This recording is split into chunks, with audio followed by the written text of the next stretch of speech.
ராமானுஜதயா பாத்திரம் ஞான வைராக்யபூஷணம் ஸ்ரீமத்வேங்கடநாதார்யம் வந்தே வேதாந்ததேசிகம் யோ நித்யமச்யுதபதாம்புஜயுக்மருக்ம வியாமோஹதஸ்ததிதராணி த்ரிணாய மேனே அஸ்மத்குரோர்பகவதோஸ்ய தயைகசிந்தோः ராமானுஜஸ்ய சரணௌ சரணம் பிரபத்யே. சாந்தம் சாரதச்சந்திரகோட்டிவதனம் பீதாம்பராலங்கிருதம் श्यामं वञ्जुलनायकं सुरतरुं सङ्कर्षणाद्यैर्वृतं श्रीमद्दिव्यसुगन्धभूधरवरे सम्पूजितं ब्रह्मणा सर्वाभीष्टफलप्रदं नरवपुं श्रीश्रीनिवासं भजे. मेधाविमुनिसम्पुष्टां सुगन्धवनसम्भवां श्रीनिवासप्रियां देवीं वन्दे मञ्जुलनायिकाम्. 108 திவ்யதேச வைபவங்கள்ல சோழ நாட்டு திருப்பதிகளில் ஒன்றான திருநறையூர்னு சொல்லக்கூடிய நாச்சியார் கோயிலினுடைய வைபவத்தை அனுபவித்துக் கொண்டு வருகிறோம். கல்கருட பகவானை அனுபவித்தோம். விசேஷமா இந்த கருடன் விஷயமா சென்ற நூற்றாண்டிலே எழுந்தருளியிருந்த மகாவித்வானும் ஆச்சாரிய புருஷருமான சிவ்வே மகாவித்வான் வில்லூர் நடாதூர் ஸ்ரீபாஷ்ய சிம்ஹாசனம் ஸ்ரீனிவாச ராகவாரிய மகாதேசிகன் என்று போற்றப்படுகிற வில்லூர் ஸ்ரீநிதி சுவாமி, தற்போது எழுந்தருளி இருக்கக்கூடிய மகாவித்வான் வில்லூர் கருணாகராச்சாரிய சுவாமியினுடைய திருத்தகப்பனார். அந்த சுவாமி இந்த கருத்மான் விஷயமாக க்ஷேமகாரி சதகம் அப்படின்னு ஒரு ஸ்தோத்திரம் பண்ணினார். க்ஷேமகாரி அப்படின்னா க்ஷேமத்தை உண்டு பண்ணுபவன், நமக்கு க்ஷேமம் பண்ணுபவன். நமக்கு எப்போ எதை பண்ணினால் க்ஷேமம் விளையுமோ நன்மை விளையுமோ அதை பண்ணி வைக்கக்கூடியவன் கருடனுக்கு திருநாமம். பொதுவாகவே கருடன் க்ஷேமகாரி தான். கருடனை எப்ப எதை நினைச்சு பிரார்த்திச்சுட்டாலும் அனுகிரகம் பண்ணக்கூடியவன் தான்.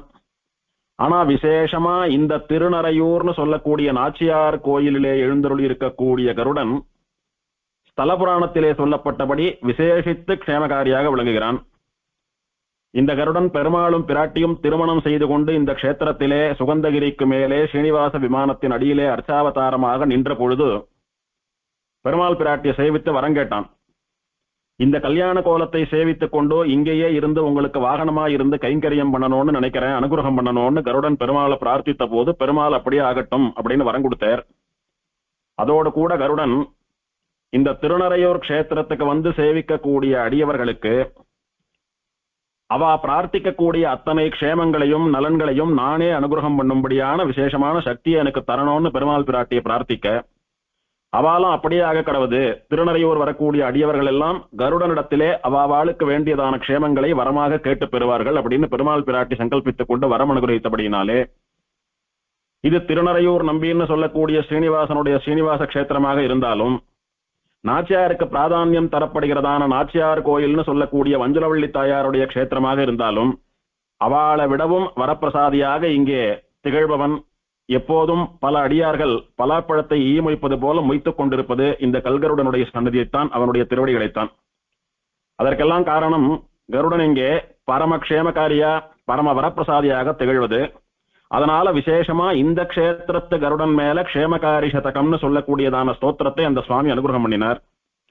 சுவாமியினுடைய குமாரர் இப்போது இருக்கக்கூடிய வில்லூர் கருணாகராரிய மகாதேசிகன், அந்த சுவாமிக்கு அவருடைய இளம் வயசிலே ஒரு வாகன விபத்திலே கண் பார்வை போகும்படியான ஒரு சமயம்.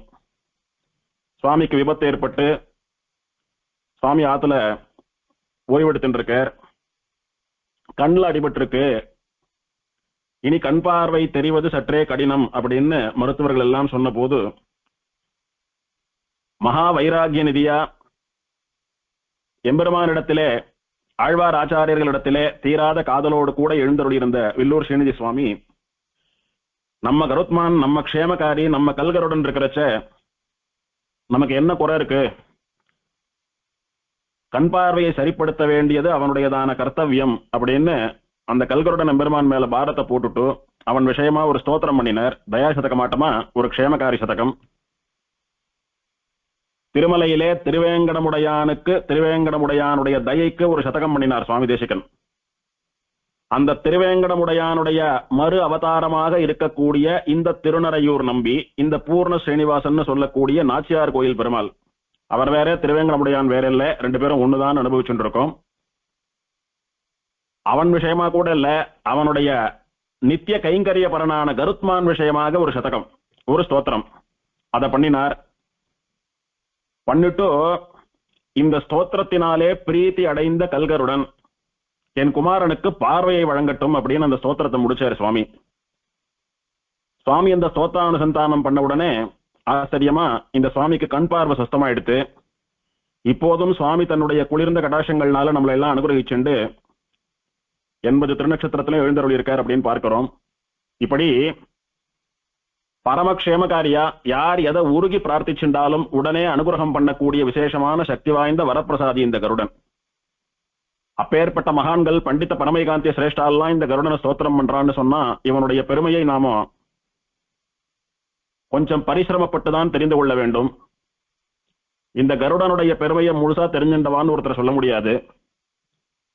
அவ அனுபவத்தினாலே உணரக்கூடியதான விஷயம் இது. சுவாமி தேசிகன் தேவபெருமானுடைய அர்ச்சாவதாரத்தை அனுபவித்த போது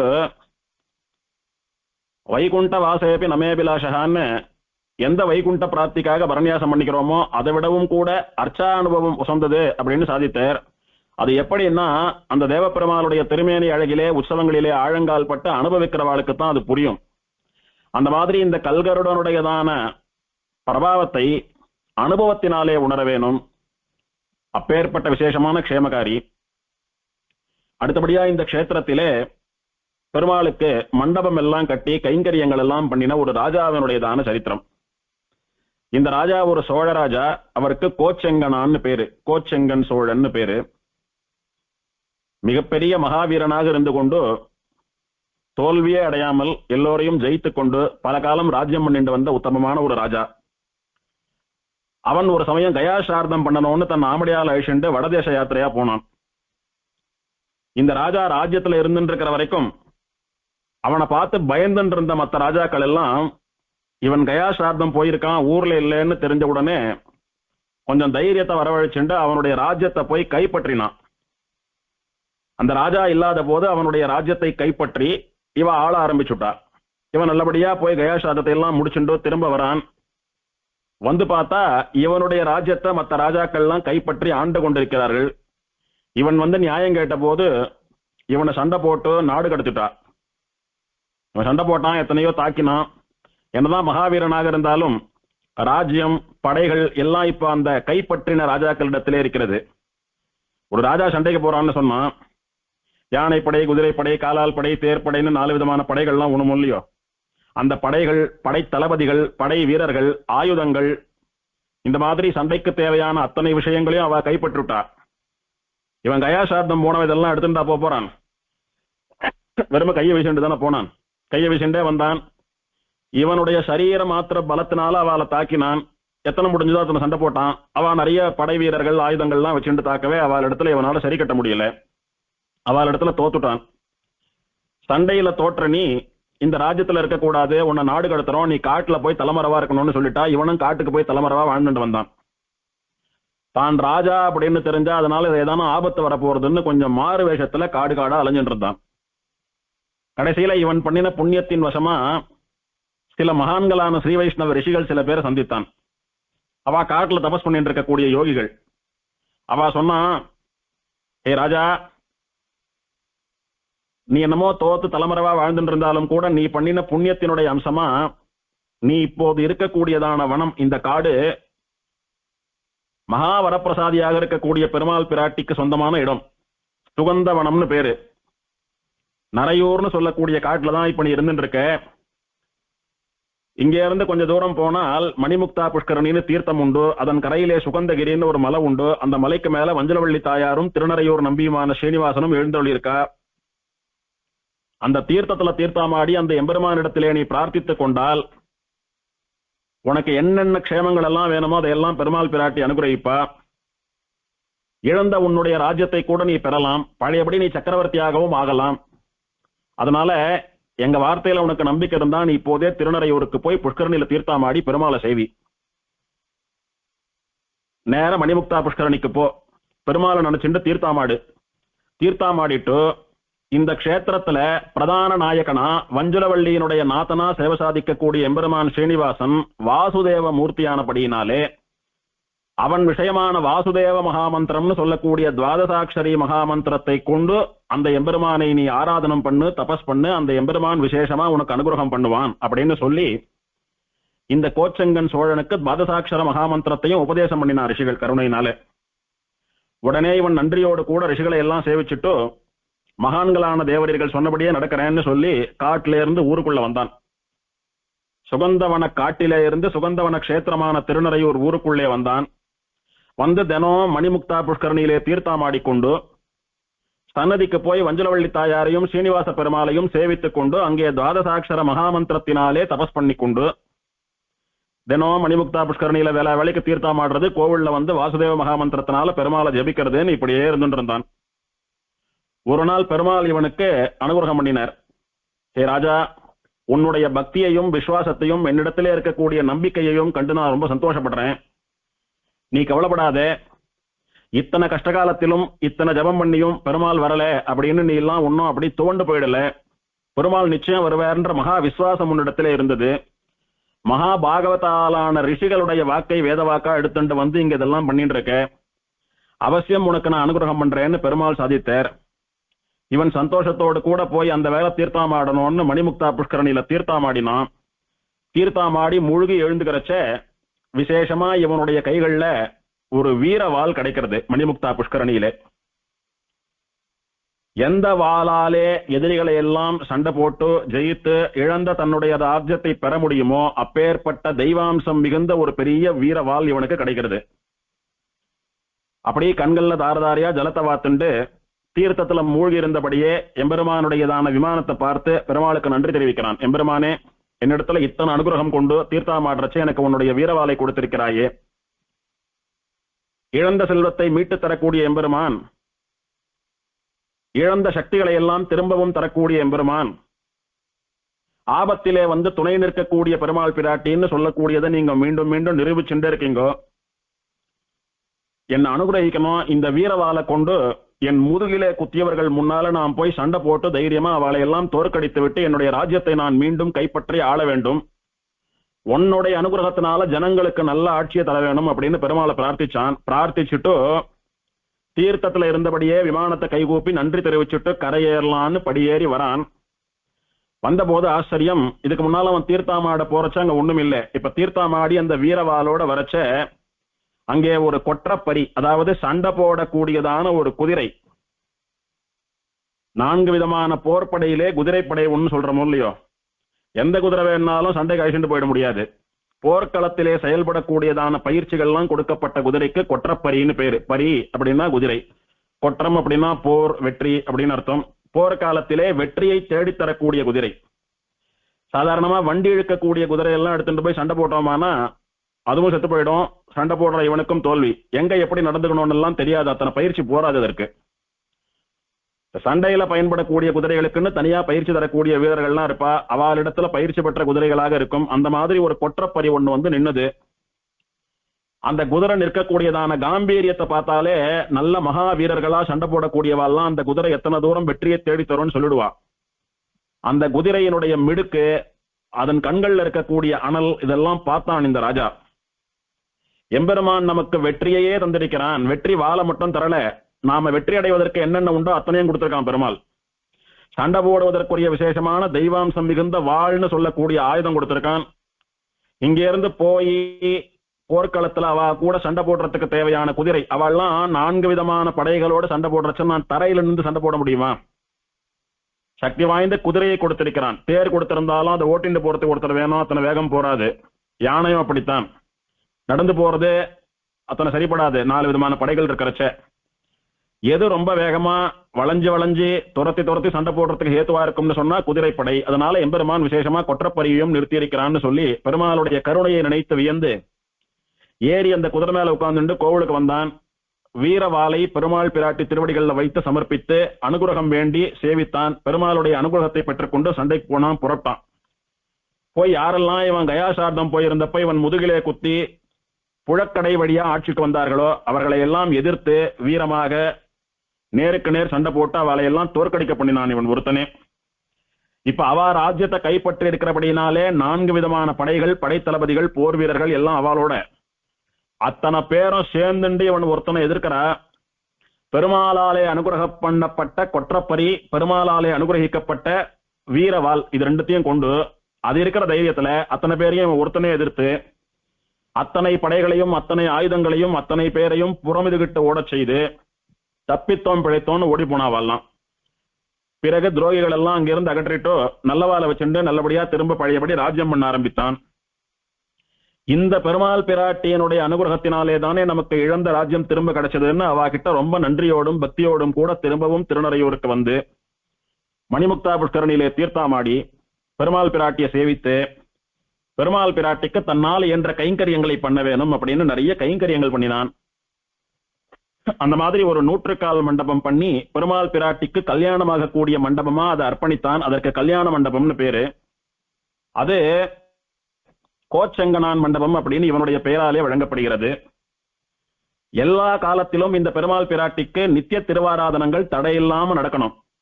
எவ்வளவு பஞ்சம் வந்தாலும், நாட்டுல மழை இல்லைன்னாலும், ஜனங்களுக்கு வருமானம் இருந்தாலும் இல்லைன்னாலும் பெருமாள் பிராட்டியினுடைய திருவாராதனம் நிக்க கூடாது, தொடர்ந்து நடந்துட்டு வரணும். அதுக்குன்னு ஒரு வருமானத்தை ஏற்படுத்தி வைக்கணும்னு தன் ராஜ்யத்திலே சில பாகங்களை, சில நிலங்களை இந்த பெருமாள் பிராட்டியின் பெயர்ல எழுதி வச்சான். அது என்னென்னவெல்லாம் எழுதி வச்சான்னு அதுக்கு கல்வெட்டெல்லாம் கூட உண்டு. அந்த நிலத்திலே பண்ணப்படுகிற விளைச்சல், விவசாயம், இதிலிருந்து வரக்கூடிய திரவியங்களை கொண்டு பெருமாளுக்கு காலத்துக்கும் நித்தியம் திருவாராதனம் பண்ணும்படியாக சாசனத்தை ஏற்படுத்தி வைத்திருக்கிறான். அதோடு கூட பெருமாளுடைய விமானத்தை ஸ்வர்ண விமானமாக மாற்றி கைங்கரியம் பண்ணினான். பெருமாளுக்கு வைகாசி மாசம் சுக்லபக்ஷ பௌர்ணமி அன்னைக்கு மணிமுக்தா புஷ்கரணியிலே தீர்த்தவாரி ஆகும்படியாக ஒரு உற்சவத்தையும் பண்ணி வைத்தான். இப்படி நல்லபடியா ராஜ்யத்தை பண்ணி ஜனங்களுக்கெல்லாம் நல்லா தர்ம ரீதியான ஆட்சியை வழங்கி கொண்டு மகாபக்தனா பாகவதனா பகவத் கைங்கரியத்தையும் பாகவத கைங்கரியத்தையும் பண்ணிக்கொண்டு இந்த திருநறையூர் திவதேசத்திலே திவதம்பதிகளுக்கும் கருத்மானுக்கும் எண்ணற்ற கைங்கரியங்களை பண்ணிக்கொண்டு நல்லபடியா ராஜ்யம் பண்ணிட்டு வந்தான். வயசாயிடுத்து, இதுக்கு மேல ராஜ்யம் எல்லாம் பண்ண வேண்டாம், ஆத்மக்ஷேமம்னு சொல்லக்கூடிய மோட்சத்தை பத்தி சிந்தனை பண்ணி மோட்ச மார்க்கத்திலே போக வேணும்னு தீர்மானம் பண்ணி தன்னுடைய மகனுக்கு பட்டம் சூட்டி அவனிடத்துல ராஜ்யத்தை ஒப்படைச்சிட்டு அப்படி வனத்துல ரிஷிகளை தேடி போனான். ஒரு காலத்திலே துவாதசாட்சர மகாமந்திரத்தை உபதேசித்து இழந்த ராஜ்யம் பெறும்படி காரணமாக இருந்த ரிஷிகள், அந்த மகான்களை ஆச்சாரியர்களாக கொண்டு அவளிடத்துல மோட்ச உபாயத்தை கேட்டறிந்து மோட்சம் போறதுக்கு முயற்சி பண்ணணும் அப்படின்னு போனான். போன போது இவனுடைய நல்வினை பயனாலே பெருமாள் பிராட்டியினுடைய அனுகிரகத்தினாலே நாரத மகாமுனிவரை, நாரதரை சந்திக்கக்கூடியதான பாக்கியம் பெற்றான். நாரத மகர்ஷியை சேவித்து தனக்கு மோட்சோபாயத்தை தெரிவிக்க வேண்டும்னு பிரார்த்தித்தான்.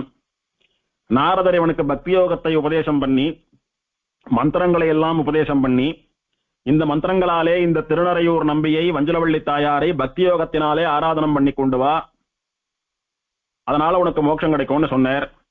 இப்படி இந்த திருநறையூர்னு சொல்லக்கூடிய திவ்ய தேசத்தை சார்ந்திருக்கக்கூடிய சுகந்தவனம் என்கிற திருநறையூர் காட்டிலே 7000 வருஷ காலங்கள் தன் தர்மபத்னியோடு கூட இருந்து கொண்டு நாரதர் உபதேசம் பண்ணின மகாமந்திரத்தை கொண்டு பெருமாள் பிராட்டியை பக்தியோகத்தினாலே ஆராதித்துக் கொண்டு வந்து 7000 வருஷங்கள் கழித்து இந்த திருநறையூர் கஷேத்திரத்திலே பெருமாள் திருவடியை போய் சேர்ந்தான், மோட்சத்துக்கு போனான்.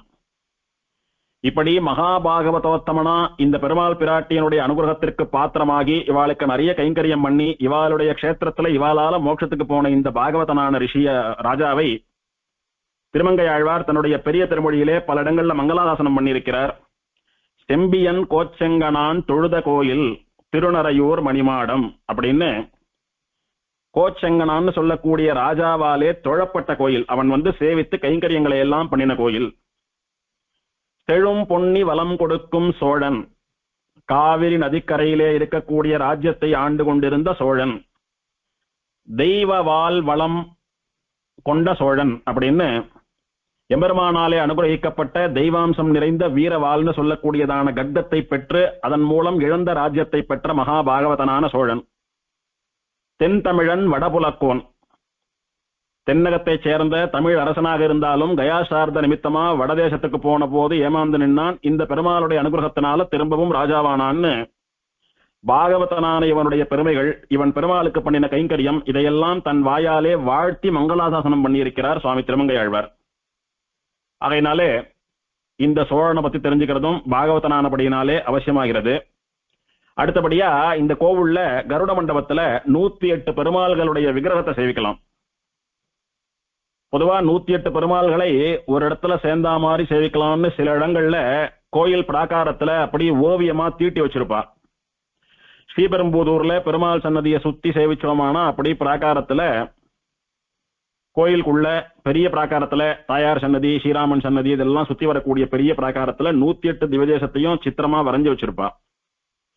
ஒப்பளியப்பன் கோயில்ல 3D ஃபிகர் மாதிரி அப்படி 2வது பிராகாரத்துல செதுக்கி வச்சிருக்கா சிற்பமா. அந்த மாதிரி பல இடங்கள்ல 108 திவ்யதேசங்களை ஒரு இடத்துல சேவிக்கும்படியாக படங்களையோ ஓவியங்களையோ இந்த மாதிரி 3D ஃபிகராவோ பண்றது உண்டு. ஆனா இங்கே திருவாராதனம் பண்ணக்கூடிய மூர்த்திகளா சின்ன சின்ன அர்ச்சா விக்கிரகங்களாவே 108 திவ்யதேச பெருமாள் பிராட்டி எழுந்தருளி இருக்கா. சில பேர் ஆத்துல சாலக்கிராமாராதனம் பண்றது போல விக்கிரகாராதனம் பண்ணுவா. அப்படி ஆத்துல விக்கிரகாராதனம் பண்ணக்கூடியவா கட்டவிரல் அளவுக்குத்தான் விக்கிரகங்களை எழுந்தருள பண்ணிக்கணும் ஆத்துலன்னு சாஸ்திரம். அந்த மாதிரி திட்டமான கட்டவிரல் அளவே இருக்கக்கூடியதான ஆத்துல வைத்து ஆராதனம் பண்ணக்கூடியதான விக்கிரகங்கள் 108 திவ்யதேசத்து எம்பெருமான்களுடைய விக்கிரகங்களும் ஒரே இடத்துல இந்த கோவில்ல இன்னைக்கும் உண்டு. இவா எப்படி இங்க வந்தான்னா, இந்த திவ்யதேசத்திலே ஒரு வைதிக பிரம்மச்சாரி, ஒரு ஸ்ரீ வைஷ்ணவ பிரம்மச்சாரி கடைசி மட்டும் கல்யாணமே பண்ணாம வாழ்ந்துட்டு வந்தார். பரம சாத்விகி, ரொம்ப தரித்திரம், ரொம்ப ஏழ்மை, அவருக்கு வருமானம் இல்ல, வசதி இல்ல, ஏதோ சாப்பிடுறதே பெரிய விஷயம் அவருக்கெல்லாம். அந்த சுவாமி எம்பெருமானிடத்திலே தீராத காதல் கொண்டவர், பரம பாகவதோத்தமர். அவருக்கு ரொம்ப ஆசை, ஆழ்வார்களால மங்களாசாசனம் பண்ணப்பட்ட 108 திவ்யதேசங்கள்ல எத்தனை சேவிக்க முடியுமோ அத்தனையும் சேவிக்கணும், 106 திவ்யதேசங்களையும் சேவிச்சிடணும்னு அத்தனை ஆசை அவருக்கு. ஆனா அவருக்கு வருமானம் போறல, வசதி வாய்ப்பு இல்ல, அவரால் போய் சேவிக்க முடியாமையே போயிடுத்து. ஒரு நாள் இந்த க்ஷேத்ராதீசனான திருநறையூர் எம்பெருமானிடத்துல வந்து சேவித்து அழுதுண்டே பிரார்த்திக்கிறார். எம்பெருமானே, எல்லா திவ்யதேசங்களையும் சேவிக்கணும்னு அத்தனை ஆசை எனக்கு, ஆனா என்னால வருமானம் இல்லாதபடினால எல்லாரையும் போய் சேவிக்க முடியல. எனக்கு அது ஒரு பெரிய குறையா இருக்கு. என் வாழ்நாள்ல நான் எதுக்குமே ஆசைப்பட்டதில்லை. திவ்யதேசங்கள்லாம் சேவிக்கணும்ன்ற ஆசையை தவிர ஒன்னும் நான் உன்னிட்ட பிரார்த்திச்சது கூட இல்லை அப்படின்னு கண்ணில் ஜலத்தை விட்டுண்டு பெருமாளை பிரார்த்திச்சுட்டு பேசாம வந்துட்டார். அன்னைக்கு சொப்னத்திலே திருநறையூர் நம்பி எம்பெருமான் ஸ்ரீனிவாசன் இவருக்கு சேவை சாதித்து இவருக்கு 108 திவ்யதேச எம்பெருமான்கள் விக்கிரகத்தையும் கொடுத்தார் அப்படின்னு சொல்றார். இவர் கண் விழித்து பார்த்த போது இவர் ஆத்துல 108 திவ்யதேச எம்பெருமான்களுடைய விக்கிரகமும் ஆத்துல ஆராதனம் பண்ணும்படியா ரொம்ப சின்ன சின்ன விக்கிரகங்களா இருக்க கண்டு அத்தனை ஆச்சரியம். நேற்றுதான் பெருமாள் சன்னதியில போய் நம்ம குறைய சொல்லி அழுதுட்டு வந்தோம். ராத்திரி சொப்னத்துல பெருமாள் சேவை சாதிச்சார். நாம மனசு ஆறுதல் அடையும்படியா பெருமாள் விக்கிரகத்தை கொடுக்கறாப்புல சொப்னம் காமிச்சார்னு பார்த்தா நிஜமாவே விக்கிரகங்கள்லாம் நம்ம ஆத்துல இருக்கு. அப்ப பெருமாள் சொப்னத்துல சேவை சாதிச்சது சத்தியம், நம்மோட பேசினது சத்தியம், நம்ம பிரார்த்தனையை காதாலேயே கேட்டு நமக்கு விக்கிரகங்கள் அனுகிரகம் பண்ணி இருக்கிறதும் சத்தியம் அப்படின்னு சொல்லி தன் சக்திக்கு ஏற்ப வாழ்நாள் முழுக்க அந்த 108 திவ்யதேசத்து எம்பெருமான்களுடைய விக்கிரகங்களையும் நித்தியம் திருவாராதனம் பண்ணிட்டு வந்தார் ஸ்ரத்தையா. அவளுடைய கஷேத்திரங்கள்ல போய் சேவிக்க முடியல, அவளுடைய விக்கிரகத்தை எல்லாம் பெருமாள் அனுகிரகிச்சிருக்கார். அவளுடையதான ஸ்லோகங்களையும் பாசுரங்களையும் கொண்டு தன்னால் முடிந்தபடி பக்தி பண்ணி கொண்டு ஆத்துல திருவாராதனம் பண்ணிட்டு வந்தார். அவருடைய கடைசி காலத்தை எம்பெருமான் அவருக்கு உணர்த்தினான். அவர் ஸ்ரீவைகுண்டம் போகக்கூடிய சமயம் வந்து விட்டதுன்னு பெருமாள் அவருக்கு தெரியப்படுத்தினான். அப்போ அந்த சுவாமி என்ன பண்ணினார், எந்த எம்பெருமானிடத்துல பிரார்த்திச்சின்றதுனால தன்னுடைய குறை தீர்ந்ததோ, எந்த எம்பெருமான் அழுது புலம்பிக் கொண்டிருந்த தனக்கு சொப்னத்துல சேவை சாதித்து தன்னுடைய விக்கிரகங்களை வழங்கினானோ அந்த எம்பெருமானிடமே திரும்ப ஒப்படைச்சுடலாம். ஏன்னா ஆத்துல இவர் தவிர யாரும் கிடையாது, வாரிசுகள்லாம் கிடையாது, பிரம்மச்சாரி. அந்த விக்கிரகம் என்ன ஆகுமோ எப்படி போகுமோன்னு தெரியாது. ஒருவேளை ஒண்ணுமாகாம ஆத்தோடு இருந்துட்டு இருந்தாலும் நித்தியம் திருவாராதனம் கண்டருளி ஏதோ சாட்டு இருந்த பெருமாள் பட்னியா இருப்பார் ஒன்னும். அதுவே கோவில்ல சேர்த்துட்டா பெருமாளுக்கு தலிகம்சம் ஆயிடும். அதனால மணிமாமை தளர்ந்தேன் நான் இனி உனது வாயலகில் இன்னடிசில் வைப்பாறை நாடாயே அப்படின்னு சுவாமி நம்மாழ்வாருடைய பாசுரம். அப்பா, நான் திருவாராதனம் பண்ணக்கூடிய என்னுடைய தெய்வமே, உன்னை நான் குழந்தையாட்டமா நினைச்சு திருவாராதனம் பண்ணிட்டு வந்தேன். உன்னை நான் ஆசாசியா வளர்க்கக்கூடிய கிளியாட்டமா நினைச்சுட்டு உனக்கு சோறு விட்டேன் வந்தேன். இந்த பராங்குஷ நாயகி ஆசாசையா பெருமாள் பேரை சொல்றதுக்காகவே ஒரு கிளியை பழக்கி வச்சிருக்கா. இவ எப்போதெல்லாம் பெருமாளை நினைச்சுட்டு இருக்காளோ அப்போதெல்லாம் இவள் மனசு ஆறுதல் அடையும்படியா பெருமாளுடைய திருநாமத்தை கண்ணா கோவிந்தா முகுந்தான் அந்த கிளி சொல்றது, அதை கேட்டு மனசு ஆறுதல் படுறா. அதனால அந்த கிளிக்கு ஆசாசியா பால் சாதம் ஊட்டிட்டு வந்தா பராங்குஷ நாயகி. பராங்குஷ நாயகி மோட்சம் போகக்கூடிய சமயம் வந்துடுத்தா அவளுக்கு தெரிஞ்சு போயிடுத்தது.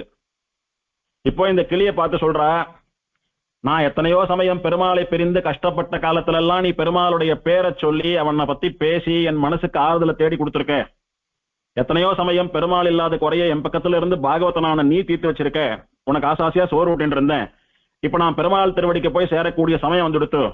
இனி உனக்கு யார் சோறு ஊட்டுவான்னு நீயே யாரையானும் தேடிக்கோ அப்படின்னு ஆசையா சொல்வது போல அமைந்திருக்கிற பாசுரம். ஆனா அதனுடைய தாத்பரியார்த்தம் என்னன்னா, ஆசாசியா எம்பெருமானுக்கு திருவாராதனம் பண்ணி கொண்டிருக்கக்கூடிய அடியவன் தான் பரமபதிக்கிறதான சமயம் தனக்கு தெரிஞ்சு போயிட்டாலோ அல்லது வயசாயிடுத்து இதுக்கு மேல நாம இருக்க மாட்டோம்ன்ற மனோநிலை வருகிற போதோ, எம்பெருமானே தெரிந்தோ தெரியாமலோ எனக்கு தெரிஞ்சபடி ஒரு பக்தியோடு கூட உனக்கு ஆசையா ஏதோ தலையை கண்டருளை பண்ணிட்டு இருந்தேன் நித்தியம். இனி நான் உன்னுடையதான ஸ்ரீவைகுண்டத்துக்கு வந்து சேர போறேன். எங்க ஆத்துல சால கிராமமா அல்லது அர்ச்சாவதாரமாக இருக்கக்கூடிய நீ கிளி போல அழகாக இருக்கக்கூடிய உன்னுடைய வாயிலே சாதம் ஊட்டக்கூடியவர்கள் யாரையானோ நீயே தேர்ந்தெடுத்துக்கோ. எனக்கு அப்புறம் உனக்கு யார் திருவாராதனம் பண்ணுவாலோ அதை நீயே பார்த்துக்கோ. இது நாள் வரைக்கும் இந்த பக்கமே வராதவா கூட எங்க தாத்தா எங்க அப்பா நித்தியம் திருவாராதனம் பண்ணிட்டு இருந்தார், திடீர்னு அவர் பரம்பதிச்சுட்டார், அந்த பெருமாள் பட்னி இருக்காருன்னு உன் மேல ஒரு ஏக்கம், உன் மேல ஒரு ஆசை வந்து வெறும் சாதத்தையான அந்த பெருமாளுக்கு கண்டருளை பண்ணலாம்னு சொல்லி துவயமகாமந்திரத்தை சொல்லி வெறும சாதத்தையாவது கண்டருளை பண்ணக்கூடியபடி நீ ஒரு ஆளை தேடிக்கோ, நியமிச்சுக்கோன்னு இந்த திருவாராதனம் பண்ணி கொண்டிருந்த பக்த சிகாமணியான பாகவதோத்தமன் பெருமாளை பிரார்த்திக்கணும்னு ஆழ்வார் இங்க சிக்ஷிக்கிறார் நமக்கு. அந்த மாதிரி உன்னாலே அனுகிரகிக்கப்பட்ட 108 திவதேச பெருமான்களுடைய விக்கிரகங்களையும் என் காலம் முழுக்க நான் சோறு ஊட்டிண்டு ஆராதனை பண்ணிட்டு வந்தேன். எனக்கு வாரிசுகள் சந்ததிகள்லாம் யாரும் கிடையாது எனக்கு அப்புறம் பண்றதுக்கெல்லாம். அதனால எப்போதும் திருவாராதனம் நிற்காமல் நடைபெறக்கூடியதான கோவில்ல ஒப்படை சொல்றேன். இவாளுடைய திருவாராதனத்தை கோவில்ல அர்ச்சகா பாத்துக்கணும் அப்படின்ற மாதிரி பெருமாளை பிரார்த்திச்சுட்டு பெருமாள் முன்னால பெருமாளை சேவித்து நன்றி தெரிவித்து விட்டு கண்ணீரும் கம்பளையுமா இந்த 108 திவதேச பெருமான்களுடைய விக்கிரகங்களையும் அர்ச்சகரிடத்தே கோயில்காரால் இடத்துல ஒப்படைச்சுட்டார். அன்னையில இருந்து இன்னைக்கு வரைக்கும் இந்த எம்பெருமான்கள் இந்த திவதேசத்திலே அர்ச்சாமூர்த்திகளா ஒரு இடத்துல சேர்ந்து சேவிக்கும்படியா இருக்கா. இப்ப ஏற்பட்ட உத்தமமான பாகவதர்களுக்கு எம்பெருமான் இறங்கி அனுகிரகம் பண்ணக்கூடியதான திவதேசம். கோச்செங்கனான் ராஜ்யத்தை இழந்து புலம்புறான், அவனுக்கு வீரவாளையும் கொற்ற பரியையும் கொடுத்து ராஜ்யத்தை ஸ்தாபித்து கொடுக்கிறான் பெருமாள். இந்த பிரம்மச்சாரி பாகவதர் பெருமாளை எல்லாம் 108 திவதேசத்திலையும் போய் சேவிக்கணும்னு ஆசைப்படுறார். அவர்களுக்கு அர்ச்சாவதாரமாவே காட்சி தந்து அவர் கையால திருவாராதனம் வாங்கிண்டு இன்னைக்கும் அதுக்கு சாட்சியா கோவில் இருந்துட்டு இருக்கான் பெருமாள். இப்படி பக்தவத்சலனா பக்த பராதீனனா பக்தர்களுக்கு கட்டுப்பட்டு அவளுக்கு எப்போ எந்த குறையினாலும் வந்து நிவர்த்தி பண்ணி வைக்கக்கூடிய தெய்வமா இந்த எம்பெருமான் இங்கே எழுந்தருளி இருக்கிறான். அதனால இவனுக்கு பக்தர்களுடைய அபீஷ்டங்களை நிறைவேற்றி வைக்கக்கூடிய கற்பக மரம் அப்படின்னு புராணத்துல வர்ணிக்கப்பட்ட குணம் நன்கு விளங்குகிறது நமக்கு. இதோடு கூட இந்த திவ்யதேசம் அப்படின்னு சொன்னாலே நமக்கு ஞாபகம் வரக்கூடியவர் கல்கருடனுக்கு அடுத்தபடியா சுவாமி திருமங்கையாழ்வார். இந்த எம்பெருமான் திருமங்கையாழ்வாருக்கு சமாசிரயணம் பண்ணின ஆச்சாரியன். அதனாலதான் சமாசிரயணம் பண்ணக்கூடியதான சைலியிலே சங்க சக்கரங்களை தாழ இறக்கி பிடிச்சுருக்கார் அப்படின்னு அனுபவித்தோம். திருமங்கையாழ்வார் குறுநில மன்னரா நீலன் என்கிற பெயரோடைய கூட மகாவீரரா அப்படி கண்டதே காட்சி கொண்டதே கோலம்னு வாழ்ந்துட்டு வரார். நன்னா சாப்பிடணும், நன்னா சந்தோஷமா இருக்கணும், சண்டையெல்லாம் போடணும், ராஜ்யத்தை கைப்பற்றணும், நன்னா சொகுசா வாழணும். இதுதான் திருமங்கையாழ்வாருடைய நீலன்னு சொல்லக்கூடிய ஆழ்வாராவதற்கு முன்னாலே இருந்த அவருடைய வாழ்க்கை நெறி. இதுக்கு மேல பெருமாளை சேவிக்கணும், மோட்சம் போகணும் அப்படின்றதெல்லாம் அப்ப அவருக்கு ஆசை இல்லை. அப்படியே இருந்துட்டு இருக்கார். நல்ல கட்டிலங்காலை, நல்ல திருமேனி மிடுக்க இருப்பார், கம்பீரமா இருப்பார், சிங்கமாட்டமா நடமாடிட்டு இருப்பார் ஆழ்வார். ஆழ்வார் திரு ஆளிநாடுன்னு சொல்லக்கூடிய திருவாளி தேசத்துக்கு அருகே இருக்கக்கூடிய தேசத்தை குறுநிலத்தை ஆண்டு கொண்டு வந்த ராஜா. அந்த திருவாலியை சுத்தி தான் திருநாங்கூர் திருப்பதிகள் 11 திருப்பதிகள் உண்டு. அதுல ஒன்னும் அண்ணன் கோயில்னு சொல்லக்கூடியதான திருவெள்ளக்குளம். திருவெள்ளக்குளம் திவதேசத்தினுடைய வைபவத்தை அனுபவிக்கிற போது பார்த்தோம். அந்த திருவெள்ளக்குளம்னு சொல்லக்கூடியது திவதேசத்துக்கும் பேரு, புஷ்கரணிக்கும் பேரு. அண்ணன் கோயில்னு சொல்றோம் சம்பிரதாயத்துல. திருமங்கையாழ்வார் அண்ணன் அப்படின்னு மங்களாதாசனம் பண்ணினபடியினாலே, திருவெள்ளக்குளம் மேய அண்ணா அடியேன் இடரை களையாயேன்னு மங்களாசாசனம் பண்ணினபடியினாலே அண்ணன் கோயில்னு பேரு.